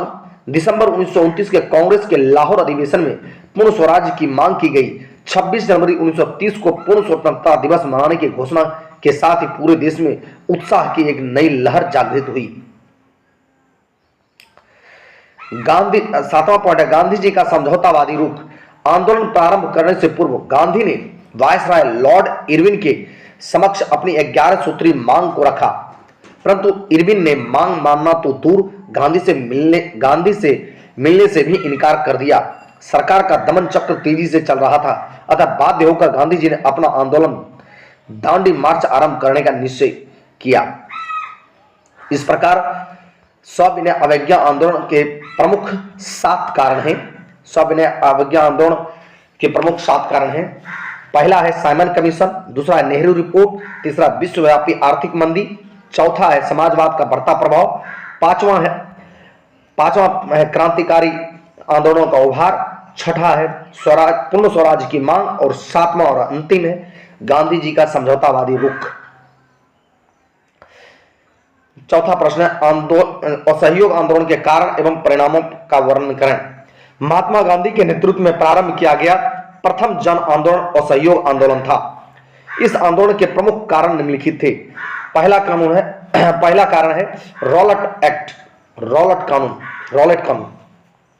1919 में न्यायाधीश सिडनी रॉलेट की अध्यक्षता में रॉलेट कानून बना। इस कानून के तहत क्रांतिकारी एवं अराजकता अधिनियम बनाया गया। क्रांतिकारियों को अंकुश में लाने के लिए यह कानून बनाया गया था। इसके अनुसार रॉलेट एक्ट के अनुसार किसी भी व्यक्ति को बिना कारण बताए गिरफ्तार कर जेल में डाला जा सकता था तथा इसके खिलाफ वह कोई भी अपील नहीं कर सकता था। दूसरा पॉइंट है जलियांवाला बाग हत्याकांड। 13 अप्रैल 1919 को बैसाखी मेले के अवसर पर पंजाब के जलियांवाला बाग में सरकार के दमनकारी नीतियों के खिलाफ लोग एकत्रित हुए थे। जनरल डायर के द्वारा वहां पर निहत्थे जनता पर गोली चलवाकर हजारों लोगों की जान ले ली गई। गांधी जी ने इस पर काफी प्रतिक्रिया व्यक्त किया। खिलाफत आंदोलन, इसी समय खिलाफत का मुद्दा सामने आया। गांधी जी ने इस आंदोलन को अपना समर्थन देकर हिंदू मुस्लिम एकता स्थापित करने और एक बड़ा सशक्त अंग्रेजी राज विरोधी असहयोग आंदोलन आरंभ करने का निर्णय लिया। परिणाम, 5 फरवरी 1922 को गोरखपुर के चौरा चौरी नामक स्थान पर हिंसक भीड़ द्वारा थाना पर आक्रमण कर 22 पुलिसकर्मियों की हत्या कर दी गई, जिससे नाराज होकर गांधी जी ने असहयोग आंदोलन को तत्काल बंद करने की घोषणा की। असहयोग आंदोलन का व्यापक प्रभाव पड़ा। असहयोग आंदोलन का व्यापक प्रभाव पड़ा। असहयोग आंदोलन के अचानक स्थगित हो जाने के कारण असहयोग आंदोलन के अचानक स्थगित हो जाने और गांधी जी की गिरफ्तारी के कारण खिलाफत के मुद्दे का भी अंत हो गया। हिंदू मुस्लिम एकता भंग हो गई तथा संपूर्ण भारत में सांप्रदायिकता का बोलबाला हो गया। न ही स्वराज की प्राप्ति हुई और न ही पंजाब के अन्यायों का निवारण हुआ। असहयोग आंदोलन के परिणाम स्वरूप ही मोतीलाल नेहरू तथा चित्तरंजन दास के द्वारा स्वराज्य पार्टी की स्थापना हुई। खिलाफत आंदोलन क्यों हुआ? गांधी जी ने इसका समर्थन क्यों किया? तुर्की मतलब ऑटोमन साम्राज्य की राजधानी तुर्की का खलीफा, जो ऑटोमन साम्राज्य का सुल्तान भी था, संपूर्ण इस्लामी जगत का धर्मगुरु था। पैगंबर के बाद सबसे अधिक प्रतिष्ठा उसी की थी। प्रथम विश्व युद्ध में जर्मनी के साथ तुर्की भी पराजित हुआ। तुर्की पर विजय मित्र राष्ट्रों ने कठोर संधि थोप दी। ऑटोमन साम्राज्य को विखंडित कर दिया गया। खलीफा और ऑटोमन साम्राज्य के साथ किए गए व्यवहार से भारतीय मुसलमानों में आक्रोश व्याप्त हो गई। वह तुर्की के सुल्तान एवं खलीफा की शक्ति और प्रतिष्ठा की पुनः स्थापना के लिए संघर्ष करने को तैयार हो गए। इसके लिए खिलाफत आंदोलन आरंभ किया गया। 1919 में अली बंधुओं मतलब मोहम्मद अली और शौकत अली ने बंबई में खिलाफत समिति का गठन किया।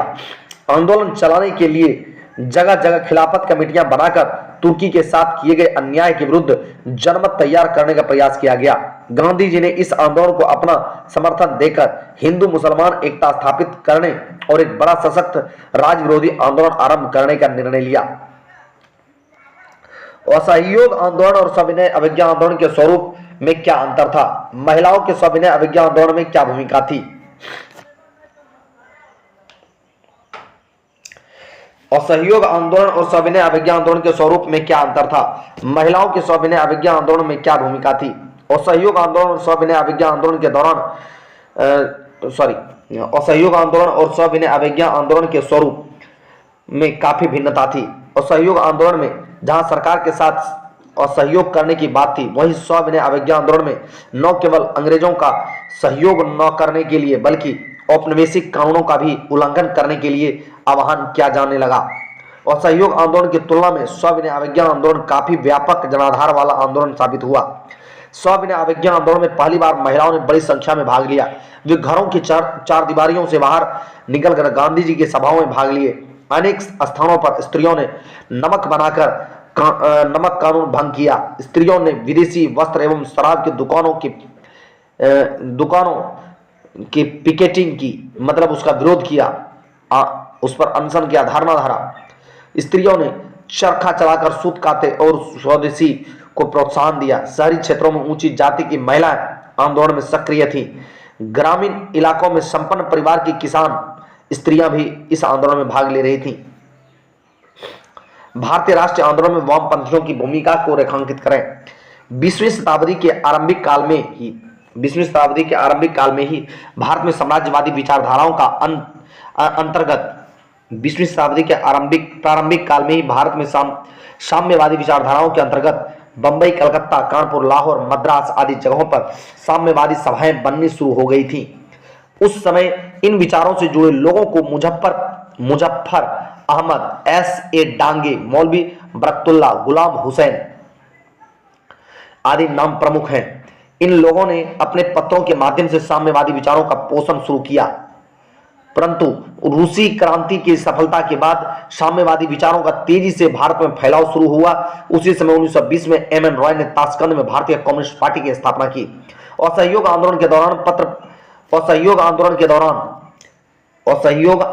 दौरान पत्र पत्रिकाओं के माध्यम से उन्हें अपने विचारों को फैलाने का मौका मिला। अब ये लोग आतंकवादी राष्ट्रवादी आंदोलन से भी जुड़ने लगे थे, इसलिए असहयोग आंदोलन की समाप्ति के बाद सरकार ने इन लोगों का दमन शुरू किया और पेशेवर षड्यंत्र केस 1922-23 में जो चला, पेशेवर षड्यंत्र 1922 से 23 तक चला, कानपुर षड्यंत्र केस 1924 और मेरठ षड्यंत्र केस 1929 के तहत लोगों पर मुकदमे चलाए गए। तब साम्यवादियों ने लोगों का ध्यान आकर्षित किया और राष्ट्रवादी साम्यवादी शहीद कहे जाने लगे।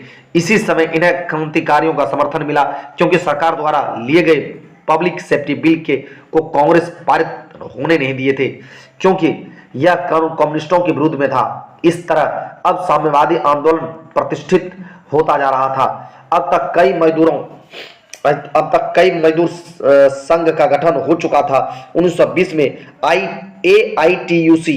AITUC की स्थापना हो गई थी। 1929 में NM जोशी ने AITUF का गठन कर लिया। इस तरह वामपंथी का प्रसार मजदूर संघों पर बढ़ रहा था। किसानों को भी साम्यवाद से जोड़ने का प्रयास हुआ। लेबर स्वराज भारत में पहली बार किसान मजदूर पार्टी थी, लेकिन अखिल भारतीय स्तर पर दिसंबर 1928 में अखिल भारतीय मजदूर किसान पार्टी बनी। अक्टूबर 1934 में बंबई में कांग्रेस समाजवादी दल की स्थापना की गई। सविनय अवज्ञा आंदोलन के दौरान साम्यवादियों ने कांग्रेस का विरोध करना शुरू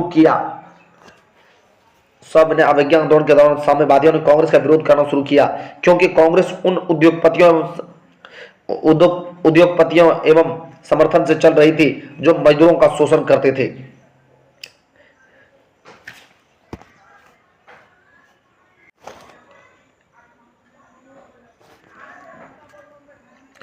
जलियांवाला बाग हत्याकांड क्यों हुआ? इसने राष्ट्रीय आंदोलन को कैसे बढ़ावा दिया?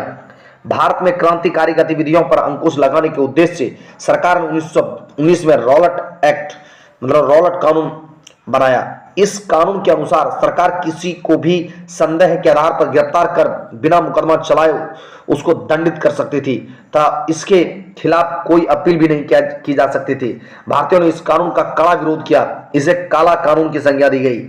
अमृतसर में एक बहुत बड़ा प्रदर्शन हुआ, जिसकी अध्यक्षता डॉक्टर सत्यपाल और डॉक्टर सैफुद्दीन किचलू कर रहे थे। सरकार ने दोनों को गिरफ्तार कर अमृतसर से निष्कासित कर दिया। जनरल डायर ने पंजाब में फौजी शासन लागू कर आतंक का राज स्थापित कर दिया और पंजाब के लोग अपने प्रिय नेता की गिरफ्तारी तथा सरकार की दमनकारी नीतियों के खिलाफ 13 अप्रैल 1919 को बैसाखी मेले के अवसर पर अमृतसर के जलियांवाला बाग में एक विराट सम्मेलन कर विरोध प्रकट कर रहे थे, जिसके कारण ही जनरल डायर ने निहत्थी जनता पर गोलियां चलवा दी। यह घटना जलियांवाला बाग हत्याकांड के नाम से जाना गया। जलियांवाला बाग की घटना ने पूरे भारत को आक्रोशित कर दिया। जगह जगह विरोध प्रदर्शन और हड़ताल हुए। गुरुदेव रविंद्रनाथ ठाकुर ने इस घटना के विरोध में अपना सर का खिताब वापस लौटा दिया। वायसराय की कार्यकारिणी के सदस्य शंकरन नायर ने इस्तीफा दे दिया। गांधी जी ने केसर ए हिंद की उपाधि त्याग दी। जलियांवाला बाग हत्याकांड ने राष्ट्रीय आंदोलनों में एक नई जान फूंक दी। 9वां प्रश्न है, भारत में मजदूर आंदोलन के विकास का वर्णन करें। 20वीं शताब्दी के आरंभ में भारत में मजदूरों के आंदोलन हुए। 20वीं शताब्दी के आरंभ में भारत में मजदूरों के आंदोलन हुए थे तथा उनके संगठन बने। श्रमिक आंदोलन को वामपंथियों का सहयोग एवं समर्थन मिला। शोषण के विरुद्ध श्रमिक वर्ग संगठित हुए तथा अपनी मांगों के लिए इसने हड़ताल का सहारा लिया। प्रथम विश्व युद्ध के पूर्व इसके दौरान एवं बाद में अनेक हड़तालें हुई। हड़ताल को सुचारू रूप से चलाने के लिए मजदूरों ने अपनी संगठन बनाए। 1920 में ऑल इंडिया ट्रेड यूनियन का गठन लाला लाजपत राय की अध्यक्षता में हुआ। विभिन्न श्रमिक संगठनों को इससे संबद्ध किया गया। आगे चलकर साम्यवादी भाव के कारण आगे चलकर साम्यवादी भाव के कारण इस संघ में फूट पड़ गई और साम्यवादी विचारधारा से प्रभावित संगठन all India trade union federation red trade union Congress का गठन हुआ। 1935 में तीनों श्रमिक संघ पुनः एकजुट हुए। तब से श्रमिक संघ विभिन्न राजनीतिक दलों के प्रभाव में मजदूरों के हक की लड़ाई लड़ रहे हैं। अखिल भारतीय राष्ट्रीय कांग्रेस की स्थापना कैसे हुई, इसके प्रारंभिक उद्देश्य क्या थे? भारतीय राष्ट्रीय आंदोलन की शुरुआत 19वीं शताब्दी के अंतिम चरण में भारतीय राष्ट्रीय कांग्रेस की स्थापना से माना जाता है। 1883 ईस्वी में इंडियन एसोसिएशन के सचिव आनंद मोहन बोस ने कलकत्ता में नेशनल कॉन्फ्रेंस नामक अखिल भारतीय संगठन का सम्मेलन बुलाया, जिसका उद्देश्य बिखरे हुए राष्ट्रवादी शक्तियों को एकजुट करना था। परंतु दूसरी तरफ एक अंग्रेज अधिकारी एलन ऑक्टेवियन ह्यूम ने इस दिशा में अपने प्रयास शुरू किए और 1885 में भारतीय राष्ट्रीय कांग्रेस 1885 में भारतीय राष्ट्रीय कांग्रेस की स्थापना की।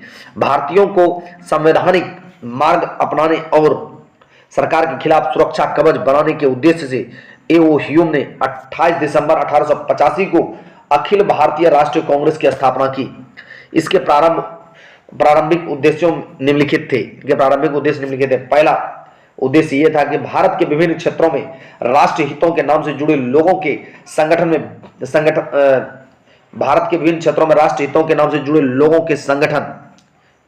के संगठन के बीच एकता की स्थापना का प्रयास। दूसरा, देशवासियों के बीच मित्रता और सद्भावना का संबंध स्थापित कर धर्म, वंश, जाति या प्रांतीय विद्वेष को समाप्त करना। तीसरा, राष्ट्रीय एकता के विकास एवं सुदृढ़ीकरण के लिए हर संभव प्रयास करना। राजनीतिक तथा सामाजिक प्रश्नों पर भारत के प्रमुख नागरिकों से चर्चा करना एवं उनके संबंध में प्रमाणों का लेख तैयार करना। पांचवा पॉइंट था प्रार्थना पत्रों तथा स्मार पत्रों द्वारा वायसराय एवं उनकी काउंसिल से सुधार हेतु प्रयास करना। इस प्रकार कांग्रेस का प्रारंभिक उद्देश्य शासन में सिर्फ सुधार करना था। 11वीं शताब्दी के किसान आंदोलन का संक्षिप्त परिचय दें। 20वीं शताब्दी का किसान आंदोलन किसानों में एक नई जागृति ला दी। 20वीं शताब्दी के किसान आंदोलन ने किसानों में एक नई जागृति ला दी। वे अपने सामाजिक आर्थिक हितों की सुरक्षा के लिए संगठित होने लगे। यद्यपि महात्मा गांधी ने किसानों के हित के लिए चंपारण और खेड़ा सत्याग्रह भी किया, परंतु कांग्रेस शुरू से ही किसानों की समस्याओं के प्रति उदासीन बनी रही। इसी बीच वामपंथियों का प्रभाव किसानों और श्रमिकों पर बढ़ता जा रहा था। अतः उनके प्रभाव में 20वीं शताब्दी के दूसरे और तीसरे दशक में किसान सभाओं का गठन बिहार, बंगाल और उत्तर प्रदेश में हुआ, जहां जमींदारी अत्याचार और शोषण अपनी प्रकाष्ठा पर थी। 1920-21 में अवध किसान सभा का गठन किया गया। 1922-23 में मुंगेर में शाह मोहम्मद जुबैर ने किसान सभा का गठन किया। 1928 में पटना के बिहटा में स्वामी शाहजानंद सरस्वती ने किसान सभा का गठन किया। 1929 में उन्हीं के नेतृत्व में, मतलब शाहजानंद के नेतृत्व में ही सोनपुर में प्रांतीय किसान सभा की स्थापना की गई।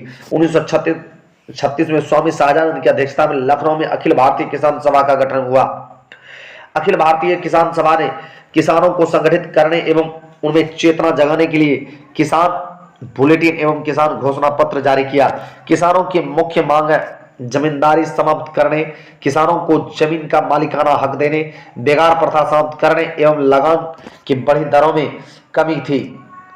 अपनी मांगों के समर्थन में किसानों ने प्रदर्शन तथा व्यापक आंदोलन किए। सितंबर 1936 को पूरे देश में किसान दिवस मनाया गया। उत्तर प्रदेश, बिहार और अन्य स्थानों में किसानों की जमीन को बकास्त जमीन में बदलने के विरुद्ध एक बड़ा आंदोलन हुआ।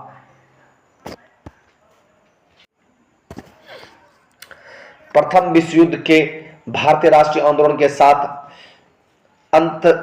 अंतस्बामा की विवेचना करें।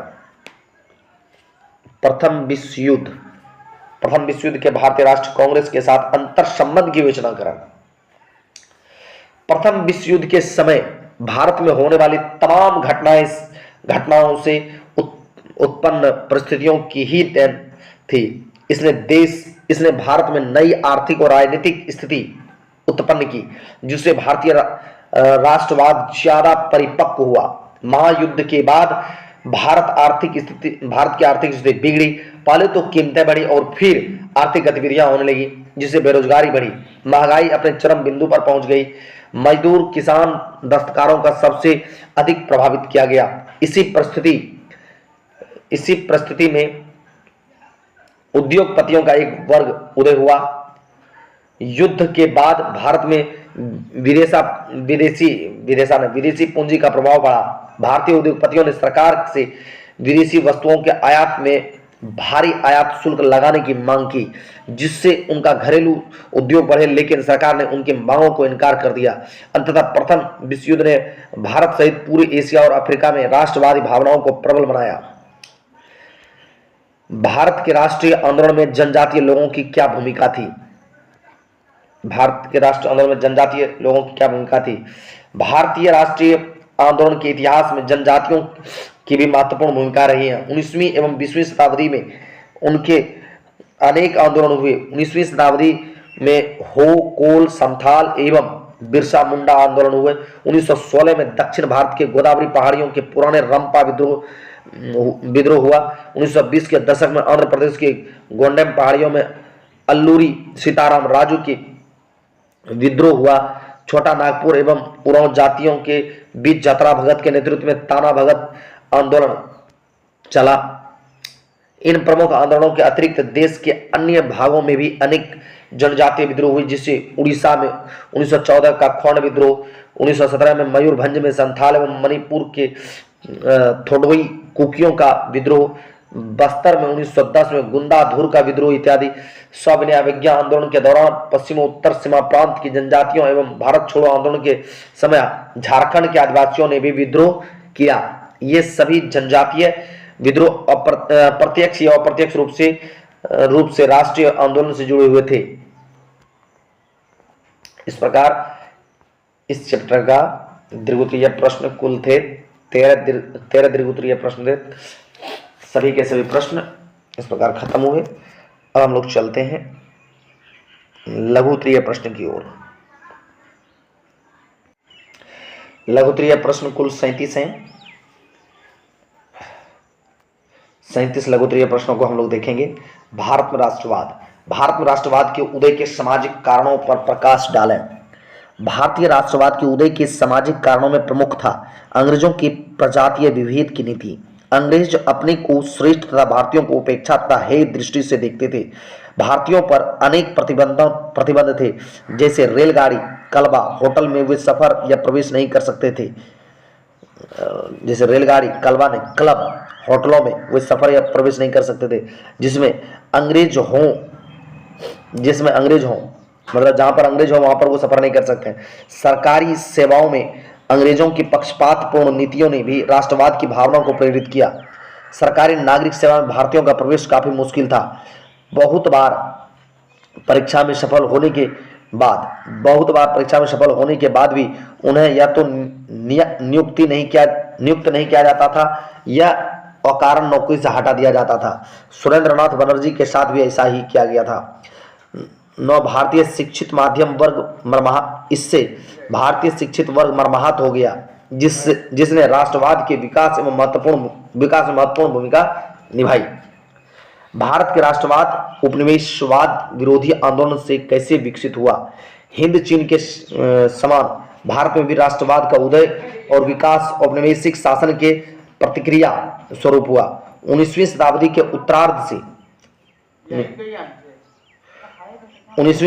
उत्तरार्ध से अंग्रेजी राज्य की प्रशासनिक, आर्थिक और अन्य नीतियों के विरुद्ध असंतोष की भावना बलवती होने लगी। भारत के राजनीतिक और प्रशासनिक एकीकरण, पाश्चात्य शिक्षा के प्रसार, मध्यम वर्ग का उदय, सामाजिक धार्मिक सुधार आंदोलन, साहित्य और समाचार पत्रों के विकास तथा भारतीय राष्ट्रीय कांग्रेस की स्थापना के राष्ट्रवाद के अवधारणा को उत्तेजना प्रदान की। प्रथम विश्व युद्ध और भारत पर हुए प्रभावों का वर्णन करें। प्रथम विश्व युद्ध का भारत पर गहरा प्रभाव पड़ा था। विश्व युद्ध के विश्व युद्ध के आर्थिक और राजनीतिक परिणामों से राष्ट्रीय आंदोलन भी प्रभावित हुआ। ब्रिटेन ने भारतीय नेताओं की सहमति लिए बिना भारत को युद्ध में घसीट लिया था। कांग्रेस, उदारवादियों और भारतीय राजवाड़ों ने इस उम्मीद से अंग्रेजी सरकार को समर्थन दिया कि युद्ध के बाद उन्हें स्वराज की प्राप्ति होगी, परंतु ऐसा नहीं हुआ।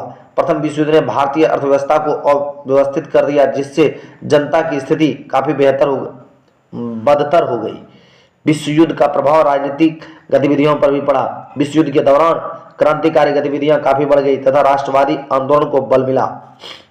साइमन कमीशन का गठन क्यों किया गया? भारतीयों ने इसका विरोध क्यों किया?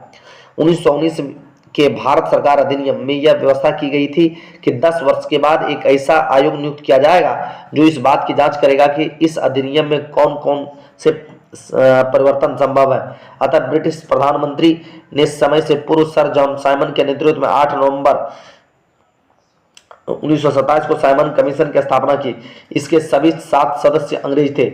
इस कमीशन का उद्देश्य संवैधानिक सुधार के प्रश्न पर विचार करना था। इस कमीशन में किसी भी भारतीयों को शामिल नहीं किया गया, जिसके कारण भारत में इस कमीशन का तीव्र विरोध हुआ। मुस्लिम लीग ने भारतीय राजनीति को किस प्रकार प्रभावित किया? मुस्लिम लीग ने कांग्रेस के विरुद्ध अंग्रेजी सरकार का साथ दिया। इस कारण सरकार ने मुसलमानों को पृथक निर्वाचन क्षेत्र, व्यवस्थापिका सभा में प्रतिनिधित्व आदि सुविधाएं दी थी। इन सुविधाओं के कारण हिंदू मुसलमान में मतभेद उत्पन्न हुआ, जिससे राष्ट्रीय आंदोलन पर बुरा असर पड़ा। जिन्ना के नेतृत्व में लीग ने 14 सूत्री मांग रखकर भारत के विभाजन में सहायता की। स्वराज पार्टी की स्थापना एवं उद्देश्य की विवेचना करें। असहयोग आंदोलन के एकाएक समाप्ति से उत्पन्न निराशा और क्षोभ का प्रदर्शन 1922 में कांग्रेस के गया अधिवेशन में हुआ, जिसके अध्यक्ष चित्तरंजन दास थे। चित्तरंजन दास और मोतीलाल नेहरू ने कांग्रेस से असहमत होकर पद त्याग करते हुए 1922 ईस्वी में स्वराज पार्टी की स्थापना की। स्वराज पार्टी के नेता का मुख्य उद्देश्य था देश के विभिन्न निर्वाचनों में भाग लेकर व्यावसायिक सभाओं एवं सार्वजनिक संस्थाओं में प्रवेश कर सरकार के कामकाज में अवरोध पैदा किया जाए। वे अंग्रेजों द्वारा भारत में चलाई गई सरकारी परंपराओं का अंत चाहते थे। उनकी नीति थी नौकरशाही की शक्ति को कमजोर कर दमनकारी कानूनों का विरोध करना और राष्ट्रीय शक्ति का विकास करना एवं आवश्यकता पड़ने पर पद त्याग कर सत्याग्रह में भाग लेना। गांधी जी ने चंपारण में किस व्यवस्था के विरुद्ध किसान को संघर्ष के लिए प्रेरित किया? गांधी जी ने तिनकठिया व्यवस्था के विरुद्ध किसानों को संघर्ष के लिए प्रेरित किया। गांधी जी ने खिलाफत आंदोलन को समर्थन क्यों दिया? गांधी जी ने हिंदू मुस्लिम एकता के लिए खिलाफत आंदोलन का समर्थन किया, क्योंकि गांधी जी को भारत में एक बड़ा जन आंदोलन, असहयोग आंदोलन चलाना था। गांधी जी चंपारण आंदोलन कब हुआ तथा इसके क्या कारण थे? चंपारण आंदोलन अप्रैल 1917 में बिहार के चंपारण जिला में हुआ। बिहार में नील्हे गोरों द्वारा तिनकठिया व्यवस्था प्रचलित थी, जिसमें किसानों को अपनी भूमि के 3/20 हिस्से में नील की खेती करनी होती थी। मतलब 20 कट्ठा में 3 कट्ठा पर नील की खेती जबरदस्ती करना पड़ता था। 20 कट्ठा में 3 कट्ठा नील की खेती जबरदस्ती करनी पड़ती थी। किसान नील की खेती नहीं करना चाहते थे, क्योंकि इससे भूमि का उर्वरता कम हो जाती थी और उसे उत्पादन का उचित कीमत भी नहीं मिलता था, जिससे उसकी स्थिति दयनीय हो गई थी। किसानों के पक्ष को लेकर महात्मा गांधी ने चंपारण में सत्याग्रह आंदोलन की शुरुआत की। ब्रिटिश सरकार को अंततः झुकना पड़ा। समाजवादी दल का गठन क्यों हुआ? 20वीं शताब्दी के तीसरे दशक में भारत में समाजवादी विचारधारा का भी उदय और विकास हुआ। समाजवादी भी किसानों और मजदूरों के दयनीय स्थितियों में सुधार लाना चाहते थे। विश्वव्यापी आर्थिक मंदी 1929 से 30 ने सबसे अधिक बुरा प्रभाव श्रमिकों और किसानों पर ही डाला। अतः समाजवादियों ने अपना ध्यान इन पर केंद्रित किया। कांग्रेस के अंदर वामपंथियों के अतिरिक्त समाजवादी विचारधारा भी पनपने लगी। नेहरू, सुभाष के अतिरिक्त जयप्रकाश नारायण, नरेंद्र देव, राम मनोहर लोहिया, अच्युत पटवर्धन सरीखे नेता समाजवादी कार्यक्रम अपनाने की मांग करने लगे। इनके प्रयासों से 1934 में कांग्रेस समाजवादी दल की स्थापना की गई। 1934 में कांग्रेस समाजवादी दल की स्थापना। गांधी जी ने असहयोग आंदोलन क्यों आरंभ किया? यह प्रथम जन आंदोलन कैसे था? रॉलेट कानून, जलियांवाला बाग हत्याकांड के विरोध में तथा खिलाफत आंदोलन के समर्थन में गांधी जी ने असहयोग आंदोलन चलाने का निर्णय लिया। इसका उद्देश्य स्वराज की प्राप्ति था। इसमें समाज के विभिन्न वर्गों के लोगों ने पहली बार व्यापक रूप से भाग लिया। शहरी मध्यम वर्ग की इसमें मुख्य भागीदारी रही। ग्रामीण क्षेत्रों में किसानों, मजदूरों तथा आदिवासियों ने भी इस आंदोलन में भाग लिया। इस प्रकार यह प्रथम जन आंदोलन बन गया। 1932 में पूना समझौता का क्या परिणाम हुआ? 26 दिसंबर 1932 को पूना समझौता गांधी और डॉक्टर अंबेडकर के बीच हुआ, जिसके परिणाम स्वरूप दलित वर्गों के लिए प्रांतीय और केंद्रीय विधायिकाओं में स्थान आरक्षित कर दिए गए। गांधी जी ने अपना अनशन तोड़ दिया और हरिजनों उद्धार कार्यों में लग गए। रॉलेट एक्ट से आप क्या समझते हैं? इसका विरोध क्यों हुआ? भारत में बढ़ती हुई राष्ट्रवादी घटनाओं एवं असंतोष को दबाने के लिए रॉलेट एक्ट को लाया गया था, जिसके अंतर्गत सरकार किसी भी व्यक्ति को बिना साक्ष्य एवं वारंट के भी गिरफ्तार कर सकती थी। इस अधिनियम के अंतर्गत एक विशेष न्यायालय के गठन का प्रावधान था, जिसके निर्णय के विरुद्ध कोई अपील नहीं कर सकती थी, इसलिए इसका विरोध हुआ। गांधी जी ने दांडी यात्रा क्यों की? इसका क्या परिणाम हुआ? नमक के व्यवहार और उत्पादन पर सरकार नियंत्रण था। गांधी जी इसे अन्याय मानते थे एवं इसे समाप्त करना चाहते थे। नमक कानून भंग करने के लिए 12 मार्च 1930 को गांधी अपने 78 सहयोगियों के साथ दांडी यात्रा पर निकले। वे 6 अप्रैल 1930 को दांडी पहुंचे और वहां पहुंचकर उन्होंने समुद्र के पानी से नमक बनाकर नमक कानून का भंग किया। इसी के साथ नमक सत्याग्रह मतलब सविनय अवज्ञा आंदोलन आरंभ हुआ और शीघ्र ही पूरे देश में फैल गया।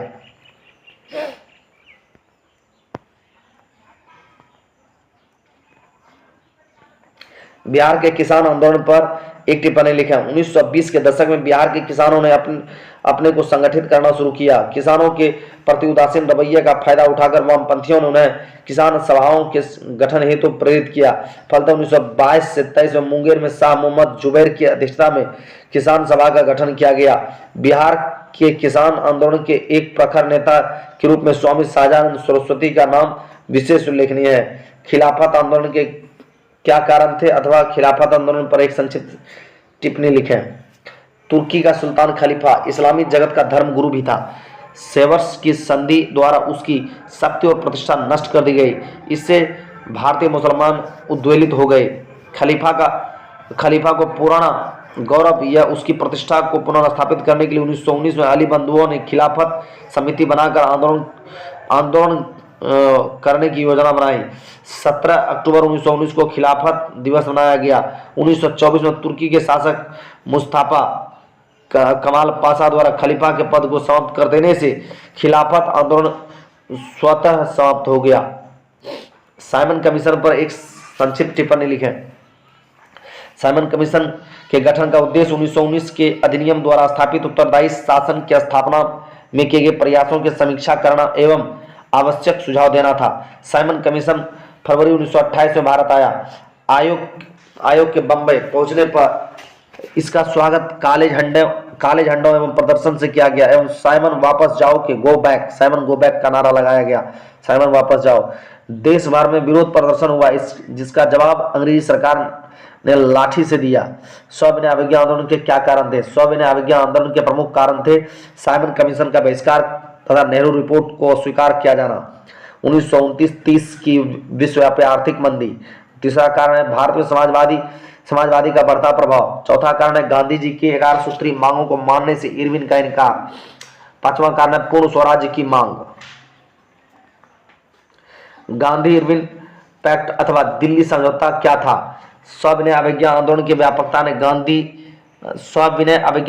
व्यापकता ने अंग्रेजी सरकार को समझौता करने के लिए बाध्य किया। 5 मार्च 1931 को वायसराय लॉर्ड इरविन तथा गांधी जी के बीच समझौता हुआ, जिसे दिल्ली समझौता के नाम से भी जाना जाता है। इसके तहत गांधी जी ने आंदोलन को स्थगित कर दिया तथा वे द्वितीय गोलमेज सम्मेलन में भाग लेने सहमत हो गए।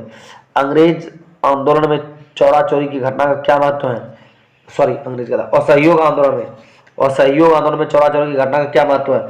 असहयोग आंदोलन पूर्णतः अहिंसक आंदोलन था जिसमें हिंसा का कोई स्थान नहीं था, लेकिन 5 फरवरी 1922 को गोरखपुर के चौरा चोरी नामक स्थान पर आंदोलनकारियों की भीड़ ने पुलिस थाना पर हमला कर उनमें अनेक पुलिसकर्मियों को जिंदा जला दिया। इस घटना से गांधी जी काफी दुखित हुए और उन्होंने तत्काल असहयोग आंदोलन को वापस लेने का निर्णय किया। मुस्लिम लीग के क्या उद्देश्य थे। मुस्लिम लीग की स्थापना 30 दिसंबर 1906 ईस्वी को हुई। इसका उद्देश्य था मुस्लिम के हितों की रक्षा करना। इसके नींव ढाका के नवाब सलीमुल्लाह खान ने रखी थी। इसका मुख्य उद्देश्य मुसलमानों को सरकारी सेवा में उचित स्थान दिलाना एवं न्यायाधीश के पद पर मुसलमानों को जगह दिलाना, विधान परिषद में अलग निर्वाचक मंडल बनाना एवं काउंसिल में उचित जगह पाना था। नमक सत्याग्रह पर एक टिप्पणी लिखें। सविनय अवज्ञा आंदोलन नमक सत्याग्रह से आरंभ हुआ। नमक कानून भंग करने के लिए गांधी जी ने दांडी को चुना। 12 मार्च 1930 को अपने 78 विश्वस्त सहयोगियों के साथ गांधी जी ने साबरमती आश्रम से दांडी यात्रा आरंभ की। 24 दिनों की लंबी यात्रा के बाद 6 अप्रैल 1930 को दांडी पहुंचे। वहां पहुंचकर उन्होंने समुद्र के पानी से नमक बनाया और शांतिपूर्ण अहिंसक ढंग से नमक कानून भंग किया।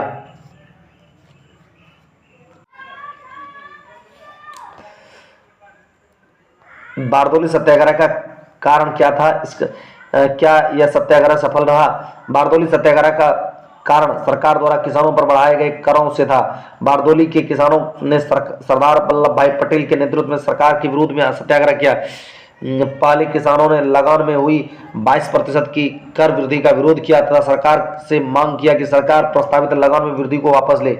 आंदोलन में महिलाओं की भी सक्रिय भागीदारी रही।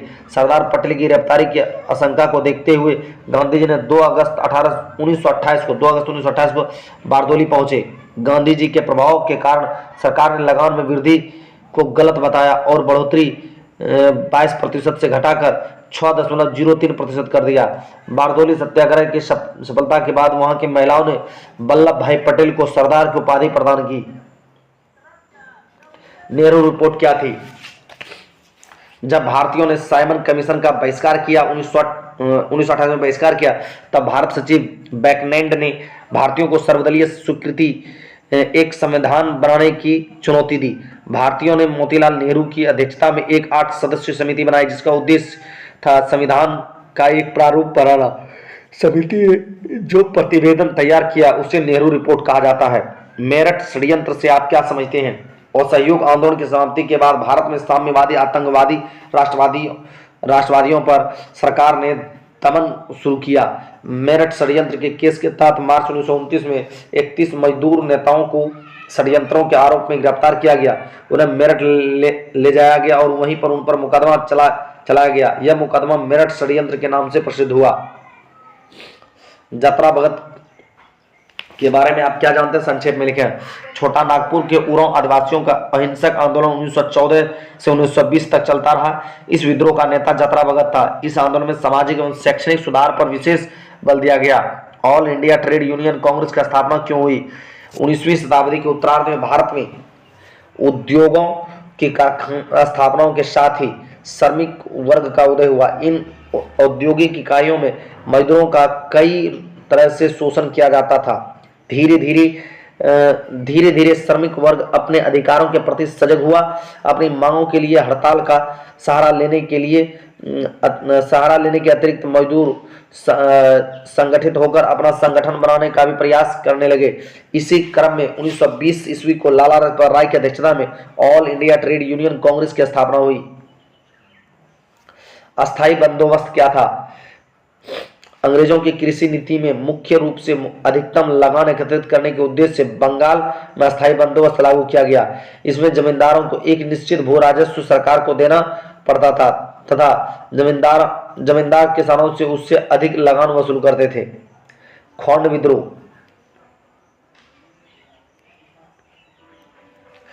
खोंड विद्रोह का परिचय है। खोंड विद्रोह उड़ीसा की सामंतवादी रियासत दसपल्ला में अक्टूबर 1914 में शुरू हुआ था। यह विद्रोह उत्तराधिकार विवाद से प्रारंभ हुआ, परंतु शीघ्र ही इसने अलग रूप धारण कर लिया। इसके विस्तार को रोकने के लिए ब्रिटिश सरकार ने विद्रोह को क्रूरतापूर्वक दबा दिया। अल्लूरी सीताराम राजू कौन थे? आंध्र प्रदेश के गूंडेम पहाड़ियों में 1920 के दशक में नए वन कानूनों के लगाए जाने के प्रतिरोध में आदिवासियों का विद्रोह हुआ, जिसका नेतृत्व अल्लूरी सीताराम राजू ने किया। भारत के राष्ट्रीय आंदोलन में जनजातीय समूह की क्या भूमिका थी? वर्णन करें। भारत के राष्ट्रीय आंदोलन में जनजातीय लोगों के प्रमुख भूमिका रही। 19वीं शताब्दी की तरह 20वीं शताब्दी में भी भारत के अनेक भागों में आदिवासी विद्रोह हुए। इन विद्रोह में रंपा विद्रोह, अलमरी विद्रोह, उड़ीसा का खोण विद्रोह, यह 1914 से 1920 तक चला। 1917 में मयूरभंज में संथाल एवं मणिपुर में पढ़ोई कुकियों ने विद्रोह किया था। 1930 में सविनय अवज्ञा आंदोलन के समय पश्चिमोत्तर भारत का जनजातियों ने तीव्र राष्ट्रवादी भावना दिखाई। दक्षिण बिहार के आदिवासियों ने भी राष्ट्रीय चेतना का परिचय दिया। इस प्रकार भारत के कोने कोने से आदिवासी जनता ने समय समय पर राष्ट्रीय आंदोलन में भाग लिया। खिलाफत आंदोलनकारियों की मांग क्या थी? खिलाफत आंदोलनकारियों की मांग निम्नलिखित थी। पहला, तुर्की के सुल्तान की शक्ति और प्रतिष्ठा की पुनः स्थापना। अरब प्रदेश खलीफा के अधीन करना। दूसरा था अरब प्रदेश खलीफा के अधीन करना। तीसरा, खलीफा को मुसलमानों के पवित्र स्थलों का संरक्षक बनाया जाए। कांग्रेस के किस अधिवेशन में पूर्ण स्वाधीनता की मांग की गई? इस अधिवेशन के अध्यक्ष कौन थे? भारतीय राष्ट्रीय कांग्रेस के लाहौर अधिवेशन 1929 में पूर्ण स्वाधीनता की मांग की गई। इस अधिवेशन के अध्यक्ष जवाहरलाल नेहरू थे। भारतीय राष्ट्रीय कांग्रेस के अधिवेशन 1929 में पूर्ण स्वाधीनता की मांग की गई। इस अधिवेशन के अध्यक्ष जवाहरलाल नेहरू थे। जलियांवाला बाग हत्याकांड के विषय में आप क्या जानते हैं? 13 अप्रैल 1919 को अमृतसर के जलियांवाला बाग में बैसाखी के दिन एकत्रित सभा रॉलेट एक्ट एवं पुलिस की दमनकारी नीतियों का विरोध कर रही थी। सभा की कार्रवाई के बीच में ही अमृतसर का सैनिक कमांडर जनरल डायर वहां पहुंचा और प्रवेश द्वार बंद कर निहत्थी भीड़ पर अंधाधुंध गोलियां चलवा दिया। इस हत्याकांड में 379 लोग मारे गए तथा 1200 लोग जख्मी हुए। ऑल इंडिया मुस्लिम लीग की स्थापना कैसे हुई? इसकी आरंभिक नीति क्या थी? ऑल इंडिया मुस्लिम लीग की स्थापना कैसे हुई? इसकी आरंभिक नीति क्या थी? 1906 ईस्वी में मुसलमानों का एक शिष्टमंडल अपनी मांग के साथ आगा खां के नेतृत्व में वायसराय मिंटो से शिमला में मिला। मिंटो ने उनकी मांगों को पूरा करने का आश्वासन दिया। ढाका में एकत्रित प्रमुख मुसलमानों ने 30 दिसंबर 1906 को मुस्लिम लीग की स्थापना की। लीग ने सरकार के साथ सहयोग का रास्ता अपनाया तथा सरकारी नौकरियों, व्यवस्थापिकाओं, सभाओं में प्रतिनिधित्व एवं पृथक निर्वाचन मंडल की मांग की। राष्ट्रीय स्वयंसेवक संघ पर एक संक्षिप्त टिप्पणी लिखें। इसकी स्थापना 1925 ईस्वी में केवी हेडगेवार ने नागपुर में की थी। इसका मुख्य उद्देश्य युवकों को चारित्रिक एवं शारीरिक रूप से मजबूत बनाकर सशक्त राष्ट्र का निर्माण करना था। इसने हिंदू राष्ट्रवाद का नारा दिया तथा हिंदू धर्म एवं समाज के पुनरुत्थान की नीति अपनाई। सामाजिक संगठन के रूप में यह संस्था आज भी कार्यरत है। मोपला विद्रोह पर एक संक्षिप्त टिप्पणी लिखें। केरल के मलाबार में 19वीं 20वीं शताब्दियों में मोपलाओं के अनेक विद्रोह हुए। मोपला एक वर्ग समूह था जिसमें किसान, मजदूर और अन्य लोग सम्मिलित थे। यह विद्रोह भूस्वामियों के अत्याचारों के विरुद्ध था। मोपला मुसलमान थे और भूस्वामी नायर और नामुंदरी हिंदू मोपला खलीफा के साथ किए गए अन्याय से भी क्रुद्ध थे। 1921 में सबसे बड़ा मोपला विद्रोह हुआ। मोपलाओं ने अली मुसलियार को अपना राजा घोषित कर धार्मिक उन्माद एवं हिंसा भड़काई। सरकार ने अली मुसलियार को गिरफ्तार कर सेना की सहायता से विद्रोह को कुचल दिया। इस प्रकार 37 लघुत्तरी का 37वां प्रश्न खत्म हो गया। यदि अभी तक आपने चैनल को सब्सक्राइब नहीं किया तो चैनल को सब्सक्राइब कर लीजिए प्लीज, और बेल आइकन को दबाकर घंटा बजा दीजिएगा, और ज़्यादा से ज़्यादा विद्यार्थियों में, ज़्यादा से ज़्यादा छात्रों में, लोगों में शेयर कीजिए ताकि सबको लाभ मिले। और इस प्रकार का वीडियो हम डालते रहेंगे। आज चौथा चैप्टर था इतिहास का, क्लास 10 के इतिहास का चौथा चैप्टर था भारत में राष्ट्रवाद। इसका मैंने किया। और अगर ये आप लोगों को और वीडियो चाहिए तो अब किस विषय में, इस इतिहास के बाद किस विषय में चाहिए, आप लोग कमेंट बॉक्स में कमेंट करके बताएंगे। तो मिलते हैं अगले दिन अगली वीडियो में नए चैप्टर के साथ। तब तक हमें दीजिए इजाज़त। जय हिंद, जय भारत।